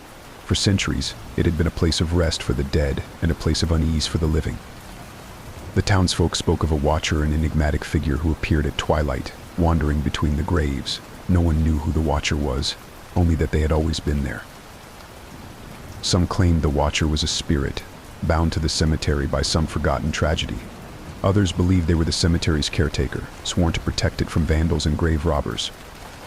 But a few whispered darker theories that the watcher wasn't protecting the cemetery, but rather keeping the dead inside. Walter Grayson never expected to inherit Blackwood Cemetery. His uncle Henry had been its caretaker for decades, living in a small, crumbling house on the cemetery grounds. When Henry passed away, Walter was shocked to learn that the cemetery and the responsibility to care for it had been left to him. Walter was an office worker, not a gravekeeper. But after losing his job and struggling to make ends meet, he reluctantly moved into the caretaker's house, hoping to sell the property. The cemetery, however, was protected by the town's historical society, making it nearly impossible to offload. As Walter unpacked his belongings, he found a letter addressed to him in his uncle's handwriting. The message was cryptic and unsettling. "The Watcher is real. Respect their role, and they will leave you be. Defy them, and you'll regret it." Walter spent his first night in the cemetery in restless sleep. The house was cold and drafty, its windows overlooking rows of headstones that stretched into the distance. The wind howled through the trees, and faint whispers seemed to drift on the breeze. Around midnight, Walter woke to the sound of footsteps outside. Peering out the window, he saw a figure moving among the graves. They were tall and cloaked in shadow, their features obscured. Walter grabbed a flashlight and went outside, determined to confront whoever was trespassing. But when he reached the spot where the figure had been, there was no one there, only a fresh footprint in the soft earth, pointing toward an open grave. The grave was empty, its coffin shattered and its contents gone. Walter's flashlight flickered as he scanned the area, his heart pounding. He had heard of grave robbers before, but this felt different. The unearthed soil was undisturbed, as though the grave had been opened from within. As he stood there, the whispering grew louder, surrounding him. He turned and saw the figure again, standing on a nearby hill. They raised a hand, gesturing for him to leave. Walter stumbled back to the house, locking the doors behind him. Sleep was impossible, the Watcher's presence etched into his mind. The next day, while cleaning out his uncle's belongings, Walter found a leather-bound journal tucked beneath a loose floorboard. Its pages were filled with detailed accounts of the Watcher, descriptions of their nightly patrols, the strange events surrounding the graves, and Henry's growing fear. One entry stood out. "The Watcher is not a guardian of the living, but a warden of the dead. The graves here are not ordinary, they are prisons. If the Watcher ever leaves, the dead will rise, and the town will fall." Walter's hands shook as he read. He wanted to dismiss it as the ramblings of an old man, but the events of the previous night made it impossible. That evening, Walter decided to test the legend. He waited until dusk and then ventured into the cemetery, a lantern in one hand and a shovel in the other. He was determined to prove to himself that there was nothing supernatural about Blackwood Cemetery. He chose a grave at random, one marked with a weathered stone that bore no name. Digging was hard work, but adrenaline pushed him forward. As his shovel struck wood, he paused, catching his breath. Then, from the shadows, came the sound of footsteps. The Watcher emerged, their silhouette stark against the rising moon. They stood motionless, watching as Walter pried the coffin open. Inside was nothing but dust and broken bone, yet a wave of nausea swept over him. The air grew heavy, and the whispers returned, louder now, almost angry. The Watcher stepped closer, raising a hand as if in warning. Walter fled, leaving the grave open behind him. The next night, the cemetery changed. Walter awoke to the sound of distant groaning. Looking out his window, he saw movement among the graves, figures clawing their way out of the earth, their forms skeletal and twisted. The Watcher stood at the center of the chaos, their arms outstretched as if commanding the dead. Walter realized the truth by disturbing the grave. He had broken the fragile balance the Watcher maintained. The dead were no longer bound, and they were hungry for the warmth of the living. Walter confronted the Watcher, his fear replaced by desperation. "How do I stop this?" he shouted, his voice trembling. "What do you want from me?" The Watcher turned, their face still obscured. When they spoke, their voice was low and resonant, carrying the weight of centuries. "The balance must be restored. Take my place, and the dead will sleep once more." Walter recoiled. "Your place? What does that mean?" "Become the Watcher. Bind the dead. Give your life to the cemetery, and the living will be safe." Walter wrestled with the decision. If he accepted, he would be bound to the cemetery forever, his life dedicated to a duty he never wanted. But if he refused, the dead would overrun the town, and countless lives would be lost. In the end, he made his choice. The Watcher extended their hand, and Walter took it. A surge of cold enveloped him, and he fell to his knees as the cemetery seemed to shift and breathe around him. When he looked up, the watcher was gone, and he was alone among the graves. Walter became the new watcher, his humanity fading with each passing night. The townspeople noticed his absence but never questioned it. Caretakers of Blackwood Cemetery had always been solitary figures. The dead returned to their graves, the balance restored. But Walter's life was no longer his own. He wandered the cemetery at twilight, keeping the dead contained, his figure a silhouette in the moonlight. And in another generation, when the cemetery required a new guardian, the cycle would begin again. Story 23. The Bone Orchard was a place of whispered legends, a forest where no light dared to penetrate the canopy. Locals avoided it, speaking only in hushed tones of the horrors hidden within. The stories varied: a battlefield where warriors were buried upright, a cursed grove where witches had been burned, or a sinkhole that swallowed an entire village. But the truth was far stranger. In the Bone Orchard, trees didn't grow leaves or fruit, they grew bones. Pale, twisted, and unnaturally large, the skeletal branches stretched toward the sky like claws. The trunks seemed to pulse faintly, as if alive, and the air inside the forest carried a faint metallic tang. Those who ventured too deep rarely returned, and those who did were never the same. But when 5 hikers ignored the warnings, the Bone Orchard welcomed them. The group of hikers, Amy, Jake, Mia, Oliver, and Scott, were weekend adventurers who prided themselves on exploring the unexplored. When they heard about the Bone Orchard, they couldn't resist the lure. It was just another forest, they told themselves, and the rumors were nothing more than old superstitions. They arrived at the edge of the forest at dawn. The transition was immediate. The lush greenery of the surrounding woods gave way to the gray, lifeless expanse of the Bone Orchard. The trees were like nothing they'd ever seen, their branches brittle and sharp, their trunks smooth and pale. "It's just dead wood," Jake said, forcing a laugh. "Creepy, sure, but nothing we can't handle." Amy, the unofficial leader, nodded. "Let's stick together and keep track of where we're going. We'll be back before dark." The deeper they went, the stranger the forest became. The trees seemed to close in around them, their branches forming a lattice that blocked out the sky. The air grew colder, the faint metallic scent growing stronger. Mia was the first to notice the carvings. Strange symbols etched into the trunks of the trees, like runes or hieroglyphs. Some were crude and jagged, while others were intricate, almost artistic. "What do you think they mean?" she asked, tracing one with her finger. Oliver shrugged. "Maybe some kind of old language. Could be markers or warnings." Jake scoffed. "Warnings for what? It's just a creepy forest." But Amy wasn't so sure. The carvings felt purposeful, as though they were part of something larger. By midday, the group stumbled upon the first real evidence of the forest's name.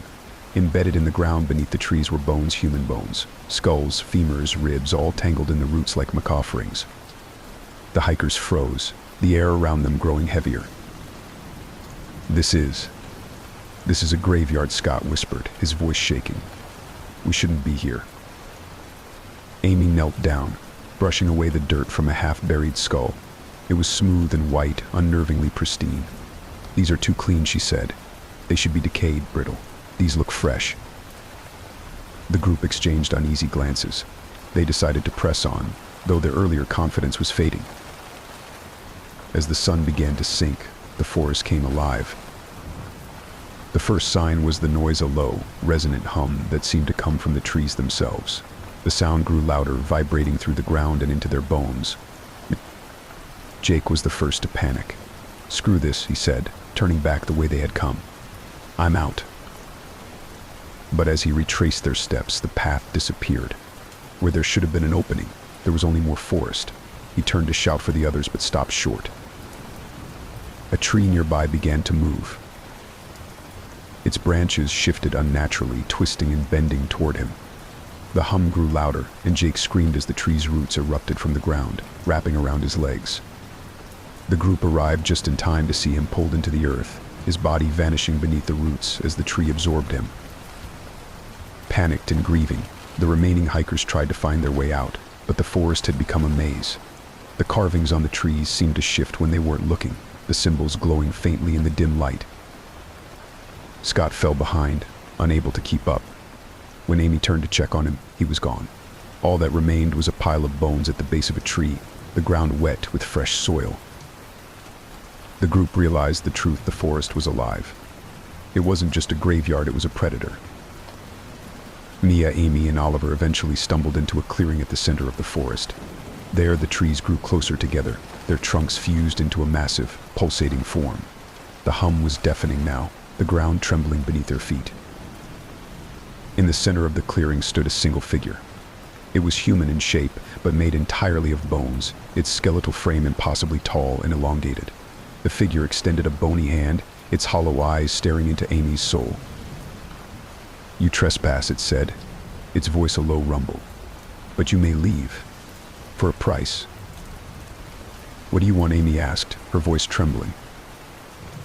The figure gestured to the carvings on the trees. "One must stay. The others may go."